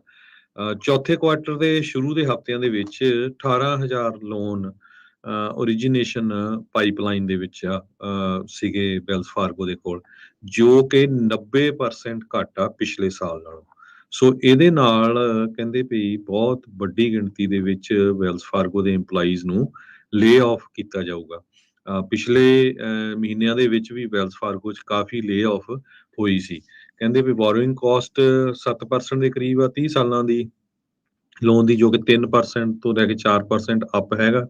ਤੇ ਅੱਜ ਫੇਰ ਫੈਡਰਲ ਰਿਜ਼ਰਵ ਬੋਰਡ ਨੇ maybe 3 quarter basis point interest rate ਵਧਾ ਦੇਣਾ ਹੈ, ਤੇ ਉਹਦੇ ਨਾਲ ਮਾਰਗੇਜ ਇੰਡਸਟਰੀ ਇੱਕ ਤਰ੍ਹਾਂ ਦੇ ਨਾਲ ਡੈਡ ਹੈਗੀ ਹੈ ਇਸ ਟਾਈਮ ਦੇ ਉੱਤੇ। ਜੇ ਤੁਸੀਂ ਦੇਖ ਲਓ ਵੀ 90% ਬਿਜ਼ਨਸ ਪਿਛਲੇ ਸਾਲ ਨਾਲੋਂ ਘੱਟ ਆ, ਤਾਂ ਤੁਸੀਂ ਖੁਦ ਅੰਦਾਜ਼ਾ ਲਾ ਸਕਦੇ ਆ। ਇਸੇ ਤਰ੍ਹਾਂ ਰੌਕਟ ਮਾਰਗੇਜ ਆ, ਉਹ ਵੀ ਜਿਹੜੀ ਆ ਕੰਪਨੀ ਪੂਰੀ ਤਰ੍ਹਾਂ ਡੁੱਬੀ ਹੈਗੀ, ਉਹਨਾਂ ਨੇ ਵੀ ਹਜ਼ਾਰਾਂ ਦੀ ਗਿਣਤੀ ਦੇ ਵਿੱਚ ਲੇ ਆਫ ਕਰ ਦਿੱਤੀ ਆ। 6 ਵੱਡੀਆਂ ਯੂਐਸ ਦੀਆਂ ਬੈਂਕਾਂ ਦੇ ਵਿੱਚੋਂ ਜੋ ਵੈਲਸ ਫਾਰਗੋ ਬੈਂਕ ਆ, ਉਹ ਮਾਰਗੇਜ ਦੇ ਉੱਤੇ ਜ਼ਿਆਦਾ ਡਿਪੈਂਡ ਕਰਦੀ ਆ, ਕਿਉਂਕਿ ਲੋਨ ਦਿੰਦੀ ਆ, ਜੋ ਲੋਨ ਦਾ ਇੰਟਰਸਟ ਆਉਂਦਾ ਉਹਦੇ ਨਾਲ ਉਹਨਾਂ ਦਾ ਜਿਹੜਾ ਬਿਜ਼ਨਸ ਚੱਲਦਾ ਹੈਗਾ ਆ। CEO ਚਾਰਲੀ ਸ਼ਰਾਫ ਜੋ ਹੈਗੇ ਆ, ਉਹਨਾਂ ਨੇ ਕਹਿੰਦੇ ਵੀ ਅਸੀਂ ਬਿਜ਼ਨਸ ਪਾਲਿਸੀਜ਼ ਨੂੰ ਥੋੜਾ ਚੇਂਜ ਕਰਨਾ ਸ਼ੁਰੂ ਕੀਤਾ ਹੈਗਾ ਆ। ਅਕਤੂਬਰ ਮਹੀਨੇ ਦੇ ਵਿੱਚ ਇਨਵੈਸਟਰਸ ਨੇ ਵੀ ਵਾਰਨਿੰਗ ਦਿੱਤੀ ਸੀ ਵੀ ਹਾਊਸਿੰਗ ਮਾਰਕੀਟ ਬਹੁਤ ਸਲੋ ਚੱਲ ਰਹੀ ਆ, ਜਿਹਦੇ ਨਾਲ ਲੋਨ ਮਾਰਗੇਜ ਓਰੀਜੀਨੇਸ਼ਨ 60% ਡਿੱਗ ਸਕਦੀ ਥਰਡ ਕੁਆਟਰ 'ਚ, ਪਰ ਇਹ 90% ਉਹਨਾਂ ਦੀ ਜਿਹੜੀ ਆ ਡਿੱਗ ਗਈ ਹੈਗੀ ਆ ਵੈਲਸ ਫਾਰਗੋ ਦੀ। ਸੋ ਕਹਿੰਦੇ ਵੀ ਆਉਣ ਵਾਲੇ ਸਮੇਂ ਲਈ ਸਾਡਾ ਬਹੁਤ ਇਹ ਚੈਲੰਜ ਹੈਗਾ ਆ। ਤੇ ਜੋ ਮਾਰਗੇਜ ਲੋਨ ਆਫੀਸਰਸ ਆ, ਜਿਹੜੇ ਕਿ ਮੋਸਟਲੀ ਕਮਿਸ਼ਨ ਅਰਨ ਕਰਦੇ ਆ ਕਲੋਜ਼ਿੰਗ ਦਾ ਡੀਲਸ ਦੇ ਉੱਤੇ, ਤੇ ਉਹਨਾਂ ਦੀ ਗਿਣਤੀ 4000 ਤੋਂ ਘੱਟ ਕੇ ਸਿਰਫ 2000 ਰਹਿ ਜਾਊਗੀ। ਤੇ ਉਹਨਾਂ ਦਾ ਵੀ ਕਹਿੰਦੇ ਆਉਣ ਵਾਲੇ ਸਮੇਂ ਦੇ ਵਿੱਚ ਪਤਾ ਨਹੀਂ ਕਿੰਨਾ ਕੁ ਜਿਹੜਾ ਫਿਊਚਰ ਹੋਊਗਾ। ਇੱਕ ਟਾਈਮ ਦੇ ਉੱਤੇ ਕਹਿੰਦੇ ਭਈ 14000 ਦੇ ਕਰੀਬ ਮਾਰਗੇਜ ਵਾਲੀ ਡਿਪਾਰਟਮੈਂਟ 'ਚ ਉਹਨਾਂ ਦੇ ਬੰਦੇ ਕੰਮ ਕਰਦੇ ਸੀ। ਟੋਟਲ ਵੈਲਸ ਫਾਰਗੋ ਦੇ EMPLOYEE 2,39,209 ਹੈਗੇ ਆ। ਬਿਲਕੁਲ, ਵੈਲਸ ਫਾਰਗੋ ਉਹੀ ਹਰਜੋਤ ਸਿੰਘ ਜੀ ਬੈਂਕ ਆ, ਜਿਨ੍ਹਾਂ ਦੇ ਚੱਲਦਿਆਂ 2007-2008 ਦਾ ਜਦੋਂ ਰਿਸੈਸ਼ਨ ਦੇ ਵਿੱਚ ਹਿਸਟੋਰਿਕ ਤੌਰ ਦੇ ਉੱਤੇ ਆਪਾਂ ਦੇਖਿਆ ਵੀ ਉਹ ਸੀਗਾ। ਜਦੋਂ ਮੈਨੂੰ ਲੱਗਦਾ ਉਦੋਂ ਵੀ ਸਲੋ ਡਾਊਨ ਆਇਆ, ਤਾਂ ਉਦੋਂ ਇਹਨਾਂ ਨੇ ਬਹੁਤ ਸਾਰੀਆਂ ਜਿਹੜੀਆਂ ਬੈਡ ਮਾਰਗੇਜਿਸ ਜਿਹੜੀਆਂ ਉਹ ਕੀਤੀਆਂ ਸੀਗੀਆਂ। ਉਸ ਤੋਂ ਬਾਅਦ ਦੇ ਵਿੱਚ ਹੀ ਨਵੇਂ ਜਿਹੜੇ ਕਾਨੂੰਨ ਆ ਮਾਰਗੇਜਿਸ ਕਰਨ ਨੂੰ ਲੈ ਕੇ ਜਿਹੜੇ ਉਹ ਬਣੇ ਸੀਗੇ, ਤੇ ਉਸ ਤੋਂ ਬਾਅਦ ਦੇ ਵਿੱਚ ਆਪਾਂ ਦੇਖ ਰਹੇ ਹਾਂ ਵੀ ਕਿੰਨੀ ਸਖਤੀ ਵੀ ਜਿਹੜੀ ਆ ਲੋਨ ਕਰਜ਼ ਨੂੰ ਲੈ ਕੇ ਦੇਖੀ ਗਈ ਹੈ ਪਹਿਲਾਂ ਦੇ ਜਿਹੜੇ ਉਹ ਮੁਕਾਬਲੇ। ਤੇ ਹੁਣ ਇਹਨਾਂ ਦਾ ਕੰਮ ਜਿਹੜਾ ਇਸ ਟਾਈਮ ਕਾਫੀ ਜ਼ਿਆਦਾ ਠੱਪ ਹੋਇਆ ਨਜ਼ਰ ਆ ਰਿਹਾ ਆ। ਤੇ ਪੇਰੋਲਸ ਦੀ ਜਿਹੜੀ ਹਰਜੋਤ ਸਿੰਘ ਜੀ ਗੱਲ ਕਰਦੇ ਜਾਈਏ, ਸਤੰਬਰ ਮਹੀਨੇ ਦੇ ਆંકੜੇ ਵੀ ਜਿਹੜੇ ਆ ਉਹ ਆਏ ਨੇ। ADP ਜਿਹੜੀ ਇੱਕ ਆਈ ਥਿੰਕ ਸਭ ਤੋਂ ਵੱਡੀ ਕੰਪਨੀ ਹੈ ਜਿਹੜੀ ਪ੍ਰਾਈਵੇਟ ਪੇਰੋਲਸ ਜਿਹੜੀ ਉਹ ਰਨ ਕਰਦੀ ਆ, ਅਕਤੂਬਰ ਮਹੀਨੇ ਦੇ ਵਿੱਚ ਕਹਿੰਦੇ ਵੀ ਨਵੀਆਂ ਪੇਰੋਲਸ ਉਹਨਾਂ ਨੇ 2,39,239,000 ਜਿਹੜੀਆਂ ਨਵੀਆਂ ਪੇਰੋਲ ਐਡ ਜਿਹੜੀਆਂ ਉਹ ਕੀਤੀਆਂ ਨੇ। ਤੇ ਕਹਿੰਦੇ ਜਿੰਨੀਆਂ ਕਿਆਸ ਰਹੀਆਂ ਸੀ ਉਹਦੇ ਨਾਲੋਂ ਬੈਟਰ ਜਿਹੜੀਆਂ ਇਹ ਆંકੜੇ ਆਏ ਨੇ। ਉਧਰ ਕਹਿੰਦੇ ਵੇਜ ਦੇ ਵਿੱਚ ਵੀ 7.7% ਪਿਛਲੇ ਸਾਲ ਦੇ ਮੁਕਾਬਲੇ ਵਾਧਾ ਜਿਹੜਾ ਆ ਉਹ ਦੇਖਿਆ ਗਿਆ ਆ। ਪਰ ਕਹਿੰਦੇ ਸਤੰਬਰ ਦੀ ਜਿਹੜੀ ਪੇਸ ਸੀਗੀ, ਜਿਸ ਰਫਤਾਰ ਦੇ ਨਾਲ ਵੱਧ ਰਹੇ ਸੀ, ਉਹਦੇ ਨਾਲੋਂ ਇਹ ਥੱਲੇ ਰਿਹਾ ਆ। ਸਭ ਤੋਂ ਵੱਧ ਕਹਿੰਦੇ ਵੀ ਲੈਜਰ ਹੌਸਪਿਟੈਲਿਟੀ ਜਿਹੜਾ ਸੈਕਟਰ ਆ, ਕਿੱਦਾਂ ਹੋਟਲ ਮੋਟਲ ਕਹਿ ਲਓ ਵੀ ਉਧਰਲੇ ਪਾਸੇ ਰੈਸਟੋਰੈਂਟ ਵਾਲੇ, ਉਧਰਲੇ ਪਾਸੇ 2,10,000 ਨਵੀਆਂ ਜਿਹੜੀਆਂ ਆ ਪੋਜੀਸ਼ਨਸ ਐਡ ਹੋਈਆਂ ਆ। ਤੇ ਇਸ ਇੰਡਸਟਰੀ ਵਿੱਚ 11% ਵੇਜ ਗਰੋਥ ਆ ਉਹ ਦੇਖੀ ਗਈ ਹੈਗੀ ਆ। ਸੋ ਇਹ ਜਿਹੜੀ ਜੌਬ ਗਰੋਥ ਆ ਕੁੱਲ ਜਿਹੜੀ ਮਿਲਾ ਕੇ ਗੁੱਡਸ ਪ੍ਰੋਡਿਊਸਿੰਗ ਸੈਕਟਰ ਦੇ ਵਿੱਚ ਉੱਦਾਂ ਜਿੱਥੇ ਸਮਾਨ ਬਣਦਾ ਆ 8,000 ਜੌਬਾਂ ਲਾਸ ਹੋਈਆਂ ਆ। ਉਹਦੇ ਵਿੱਚ ਕਹਿੰਦੇ ਮੁੱਖ ਕਾਰਨ ਇਹ ਆ ਵੀ 20,000 ਨੂੰ ਮੈਨੂਫੈਕਚਰਿੰਗ ਪੋਜੀਸ਼ਨਸ ਓਵਰਆਲ ਜਿਹੜੀਆਂ ਇਹਨਾਂ ਨੇ ਲੂਜ਼ ਜਿਹੜੀਆਂ ਉਹ ਕੀਤੀਆਂ ਨੇ। ਉਧਰ ਟ੍ਰੇਡ, ਟਰਾਂਸਪੋਰਟੇਸ਼ਨ ਤੇ ਯੂਟਿਲਿਟੀਜ਼ ਦੇ ਵਿੱਚ 84,000 ਨਵੀਆਂ ਜੌਬਸ ਐਡ ਹੋਈਆਂ। ਸੋ ADP ਨੇ ਇੱਕ ਵਾਰੀ ਫਿਰ ਜਿਹੜੀ ਲੇਬਰ ਮਾਰਕੀਟ ਰੈੱਡ ਹੌਟ ਚੱਲ ਰਹੀ ਆ, ਜਿਸ ਨੂੰ ਠੰਡਿਆਂ ਕਰਨ ਦੀ ਕੋਸ਼ਿਸ਼ ਫੈਡ ਦੇ ਦੁਆਰਾ ਇੰਟਰਸਟ ਰੇਟ ਨੂੰ ਵਧਾ ਕੇ ਕੀਤੀ ਜਾ ਰਹੀ ਆ, ਉਸ ਪਾਸੇ ਵੱਲ ਨੂੰ ਜਿਹੜਾ ਉਹ ਨਹੀਂ ਹੈਗਾ। ਡਾਓ ਜੋਨ ਸੋਚ ਰਿਹਾ ਸੀਗਾ ਵੀ 1,95,000 ਜਿਹੜੀਆਂ ਨਵੀਆਂ ਜੌਬਸ ਐਡ ਹੋਣਗੀਆਂ, ਪਰ ADP ਨੇ ਜਿਹੜੀਆਂ ਪ੍ਰਾਈਵੇਟ ਪੇਰੋਲਸ ਆ ਇਹਦੇ ਵਿੱਚ ਜਿਹੜੇ ਫਾਰਮਿੰਗ ਜੌਬਸ ਨਹੀਂ ਐਡ ਹੁੰਦੀਆਂ, ਉਸ ਤੋਂ ਇਲਾਵਾ ਜਿਹੜੀਆਂ 2,39,000 ਪੋਜੀਸ਼ਨਸ ਆ ਇਸ ਮਹੀਨੇ ਪਿਛਲੇ ਮਹੀਨੇ 'ਚ ਜਿਹੜੀ ਇਹ ਐਡ ਹੋਈਆਂ ਨੇ ਜੀ। Massive fed interest rate increase ਹੋਣ ਜਾ ਰਿਹਾ ਅੱਜ, ਤੇ ਇਹ ਤੁਹਾਨੂੰ ਥੋੜੇ ਸਮੇਂ ਦੇ ਵਿੱਚ ਅੱਜ ਪਤਾ ਚੱਲ ਜਾਊਗਾ। 6ਵੀਂ ਵਾਰ ਇਸ ਸਾਲ ਦੇ ਵਿੱਚ ਇੰਟਰਸਟ ਰੇਟ ਵੱਧ ਰਿਹਾ। ਤੁਸੀਂ ਦੇਖੋ ਵੀ ਕਿੰਨੀ ਤੇਜ਼ੀ ਦੇ ਨਾਲ ਇੰਟਰਸਟ ਰੇਟ ਵੱਧ ਰਿਹਾ। ਇਨਫਲੇਸ਼ਨ ਹਜੇ ਵੀ 8.2% ਦੇ ਉੱਤੇ ਹੈਗੀ ਆ, ਤੇ ਫੈਡਰਲ ਰਿਜ਼ਰਵ ਬੋਰਡ ਇਹ ਕਹਿ ਰਿਹਾ ਵੀ ਜਦੋਂ ਤੱਕ ਇਨਫਲੇਸ਼ਨ 2% ਤੇ ਨਹੀਂ ਆਉਂਦੀ, ਤੇ ਅਸੀਂ ਇਦਾਂ ਹੀ ਜਿਹੜੇ ਆ ਫੱਟੇ ਚੱਕਦੇ ਰਹਾਂਗੇ। ਤੇ ਜਦੋਂ ਹੁਣ ਉਹਨਾਂ ਨੇ 6ਵੀਂ ਵਾਰ 3 quarter basis point 0.75 interest rate ਵਧਾਉਣਾ ਆ, ਉਸ ਤੋਂ ਬਾਅਦ ਕੰਜ਼ਿਊਮਰ ਜਾਣੀ ਕਿ ਆਪਾਂ ਜਾਂ ਬਿਜ਼ਨੈਸਸ ਨੂੰ ਜਿਹੜਾ ਮਨੀ ਲੈਣਾ ਆ, ਬੋਰੋ ਕਰਨਾ ਆ, ਉਹ ਬਹੁਤ ਐਕਸਪੈਂਸਿਵ ਹੋਊਗਾ। ਸੈਂਟਰਲ ਬੈਂਕ ਜੋ ਆ ਇਨਫਲੇਸ਼ਨ ਨੂੰ ਬੂਸਟ ਕਰਨ ਦੇ ਲਈ ਕਹਿੰਦੇ ਵੀ 40 ਸਾਲਾਂ ਬਾਅਦ ਇੰਨੀ ਜ਼ਿਆਦਾ ਇਨਫਲੇਸ਼ਨ ਹੋਈ ਆ, ਇਨਫਲੇਸ਼ਨ ਨੂੰ ਡਾਊਨ ਕਰਨ ਦੇ ਲਈ ਇੰਨਾ ਇੰਟਰਸਟ ਰੇਟ ਵਧਾ ਰਹੀ ਹੈਗੀ ਆ। ਤੇ ਫੈਡਰਲ ਰਿਜ਼ਰਵ ਬੋਰਡ ਨੂੰ ਲਾ ਮੇਕਰਸ ਤੇ ਬਹੁਤ ਸਾਰੀ ਵੱਡੀ ਗਿਣਤੀ 'ਚ ਕਹਿ ਰਹੇ ਆ ਵੀ ਭਰਾਓ ਹੁਣ ਥੋੜਾ ਜਿਹਾ ਠੰਡੇ ਰਹੋ, ਪਾਵਲ ਨੂੰ ਵੀ ਇੰਨਾ ਜ਼ਿਆਦਾ ਨਾ ਵਧਾਓ, ਇਹਦੇ ਨਾਲ ਪੇਨਫੁਲ ਰਿਸੈਸ਼ਨ ਆ ਸਕਦਾ ਹੈ ਬਹੁਤ ਜ਼ਿਆਦਾ। ਤੇ ਹੁਣ ਦੇਖਦੇ ਆ ਵੀ ਫੈਡਰਲ ਰਿਜ਼ਰਵ ਬੋਰਡ ਕੀ ਕਹਿੰਦਾ ਹੈ, ਪਰ ਉਹਨਾਂ ਨੇ ਸਟੇਟਮੈਂਟ ਇਹ ਦਿੱਤੀ ਆ ਵੀ ਜਦੋਂ ਤੱਕ 2% ਤੱਕ ਇਨਫਲੇਸ਼ਨ ਨਹੀਂ ਆਉਂਦੀ ਤੇ ਅਸੀਂ ਇੰਟਰਸਟ ਰੇਟ ਵਧਾਵਾਂਗੇ। ਸੋ ਅਲਟੀਮੇਟਲੀ ਕੀ ਹੋਊਗਾ ਵੀ ਬਹੁਤ ਜ਼ਿਆਦਾ ਮਹਿੰਗਾ ਹੋ ਜਾਊਗਾ ਲੋਨ ਲੈਣਾ, ਜਿਸ ਤਰ੍ਹਾਂ ਆਪਾਂ ਦੱਸਿਆ ਹੀ ਆ, ਬਿਜ਼ਨਸ ਲਈ ਵੀ, ਆਪਣੇ ਸਾਰੇ ਕੰਜ਼ਿਊਮਰਸ ਦੇ ਲਈ ਵੀ। ਤੇ ਅਲਟੀਮੇਟਲੀ ਲੋਕ ਸਮਾਨ ਘੱਟ ਖਰੀਦੂਗੇ, ਚੀਜ਼ਾਂ ਘੱਟ ਖਰੀਦੂਗੇ, ਤੇ ਫਿਰ ਪ੍ਰਾਈਸਸ ਜਿਹੜੀਆਂ ਆ ਉਹ ਡਾਊਨ ਜਾਊਗੀਆਂ। ਤੇ ਫੈਡਰਲ ਰਿਜ਼ਰਵ ਬੋਰਡ ਨੇ ਇਹ ਜਿਹੜਾ ਡਿਸੀਜਨ ਆ ਅੱਜ 11 ਵਜੇ ਕੈਲੀਫੋਰਨੀਆ ਸਮੇਂ ਦੇ ਮੁਤਾਬਕ ਲੈਣਾ ਆ, ਤੇ 11:30 ਵਜੇ ਫੈਡਰਲ ਰਿਜ਼ਰਵ ਬੋਰਡ ਦੇ ਚੇਅਰਮੈਨ ਜਰੋਮੀ ਪਾਵਲ ਆ, ਉਹ ਮੀਡੀਆ ਕਾਨਫਰੰਸ ਦੇ ਵਿੱਚ ਦੱਸਣਗੇ ਵੀ ਕਿੰਨਾ ਕੁ ਇੰਟਰਸਟ ਰੇਟ ਜਿਹੜਾ ਆ ਉਹ ਅਸੀਂ ਵਧਾਉਣ ਜਾ ਰਹੇ ਹੈਗੇ ਆ। ਕੱਲ ਵੀ ਆਪਾਂ ਦੱਸ ਰਹੇ ਸੀਗੇ ਸ਼ਾਮ ਦੀਆਂ ਖਬਰਾਂ ਦੇ ਵਿੱਚ, ਅਪਡੇਟ ਕੈਲੀਫੋਰਨੀਆ ਜਿਹੜਾ ਕਿ ਸੋਮਵਾਰ ਤੋਂ ਸ਼ੁੱਕਰਵਾਰ ਤੱਕ 5:40 ਤੋਂ 6 ਵਜੇ ਤੱਕ ਕੈਲੀਫੋਰਨੀਆ ਟਾਈਮ ਮੁਤਾਬਕ ਹੁੰਦਾ ਆ, ਵੀ ਇਹ ਰਿਪੋਰਟਾਂ ਨੇ ਵੀ 75 ਬੇਸਿਸ ਪੁਆਇੰਟ 0.75% ਜਿਹੜਾ ਆ ਉਹ ਇੱਕ ਵਾਰੀ ਫਿਰ ਵਧਾਇਆ ਜਾ ਸਕਦਾ। ਮੇ ਬੀ ਇਹ ਇਸ ਸਾਲ ਦਾ ਸ਼ਾਇਦ ਲਾਸਟ ਹੋਵੇ, ਜਾਂ ਓਵਰਆਲ ਇਸ ਤੋਂ ਬਾਅਦ ਦੇ ਵਿੱਚ ਇਹਨਾਂ ਨੇ ਇਹ ਕਿਹਾ ਸੀਗਾ ਵੀ ਸ਼ਾਇਦ ਵਧਾਉਣਗੇ ਤਾਂ ਸਹੀ, ਮੇ ਬੀ 0.7 ਨਹੀਂ, ਮੇ ਬੀ 0.5% ਜਿਹੜਾ ਉਹ ਵਧਾਉਣ ਅਗਲੇ ਸਾਲ ਦੇ ਵਿੱਚ। ਕਹਿੰਦੇ ਜਰੋਮ ਪਾਵਲ ਨੇ ਆ ਕੇ ਸ਼ਾਇਦ 4 ਕੀ ਲਫ਼ਜ਼ ਬੋਲਨੇ ਆ, ਵੀ ਆਰ ਨਾਟ ਡਨ, ਤੇ ਮਤਲਬ ਵੀ ਅਜੇ ਕੰਮ ਸਾਡਾ ਖਤਮ ਨਹੀਂ ਹੋਇਆ ਪੂਰਾ, ਕਿਉਂਕਿ ਉਹ ਚਾਹੁੰਦੇ ਨੇ ਵੀ ਜਿਹੜੀ ਇਨਫਲੇਸ਼ਨ ਆ ਉਹ ਕਾਬੂ ਦੇ ਵਿੱਚ ਆਵੇ। ਤੇ ਜਿੱਦਾਂ ਹਰਜੋਤ ਸਿੰਘ ਹੁਣਾਂ ਨੇ ਜ਼ਿਕਰ ਕੀਤਾ ਹੀ ਆ ਵੀ ਅਜੇ ਤੱਕ ਆਈ ਨਹੀਂ ਹੈ, 0.5% ਓਵਰਆਲ ਜਿਹੜਾ ਇਸ ਸਾਲ ਦੇ ਵਿੱਚ ਹਾਈਕ ਆ, ਇੰਟਰਸਟ ਰੇਟ ਹਾਈਕ ਆ ਜਿਹੜੀ ਉਹ ਹੋ ਜਾਣੀ ਆ, ਜਦੋਂ ਅੱਜ ਇਹਨਾਂ ਨੇ ਇਹ ਅਨਾਊਂਸ ਕਰਨਾ ਹੈ। ਹੁਣ ਤੋਂ ਕੁਝ ਘੰਟੇ ਬਾਅਦ ਇਹਨਾਂ ਦੀ ਨਿਊਜ਼ ਕਾਨਫਰੰਸ ਫੈਡ ਦੀ ਉਹ ਹੋਣ ਜਾ ਰਹੀ ਆ, ਤੇ ਸਾਰੇ ਜਣੇ embrace ਕਰ ਰਹੇ ਆ ਵੀ ਭਾਈ ਇਹੀ ਕੁਛ ਲੱਗਦਾ ਹੈ ਵੀ ਉਹ ਹੋਊਗਾ। ਸੋ ਇਸ ਦਾ ਅਸਰ ਕਿੱਦਾਂ ਜਿਹੜਾ ਇਕਨੋਮੀ ਦੇ ਉੱਤੇ ਜਿਹੜਾ ਉਹ ਰਹਿਣ ਵਾਲਾ ਆ, ਇਹ ਦੇਖਣ ਵਾਲੀ ਗੱਲ ਆ। ਜਿਹੜੀ ਜੌਬ ਮਾਰਕੀਟ ਆ ਹਰਜੋਤ ਸਿੰਘ ਦੀ, ਲੇਬਰ ਮਾਰਕੀਟ ਆ, ਉਹ ਤਾਂ ਸਟਰੋਂਗ ਜਿਹੜੀ ਲਗਾਤਾਰ ਚੱਲ ਰਹੀ ਆ।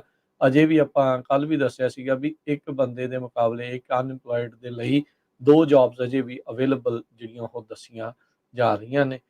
ਅਨਇੰਪਲੋਇਮੈਂਟ ਦੀ ਜਿਹੜੀ ਦਰ ਆ ਉਹ ਲਗਾਤਾਰ 3.5% ਦੇ ਉੱਤੇ ਜਿਹੜੀ ਉਹ ਟਿਕੀ ਹੋਈ ਹੈਗੀ ਆ।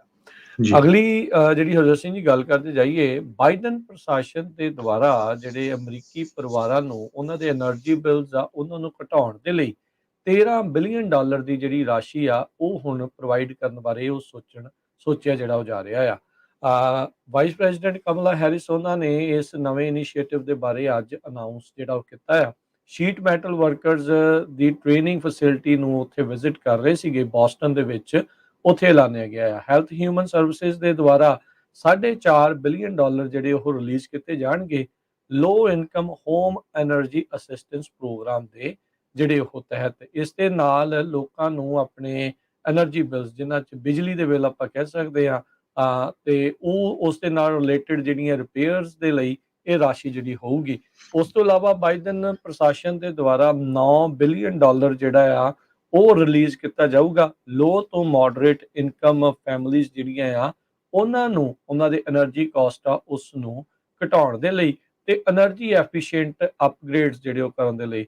ਜਿੱਦਾਂ ਕਿਸੇ ਦੇ ਹੀਟਰ ਆ, ਏਸੀ ਆ ਜਾਂ ਚੁੱਲ੍ਹੇ ਆ, ਉਹ એનર્ਜੀ ਐਫੀਸ਼ੀਐਂਟ ਜਿਹੜੇ ਉਹ ਹੋਣ, ਉਸ ਦੇ ਵੱਲ ਨੂੰ ਜਿਹੜਾ ਇਹ ਕਹਿੰਦੇ ਵੀ ਰਾਸ਼ੀ ਜਿਹੜੀ ਉਹ ਵਰਤੀ ਜਾਊਗੀ।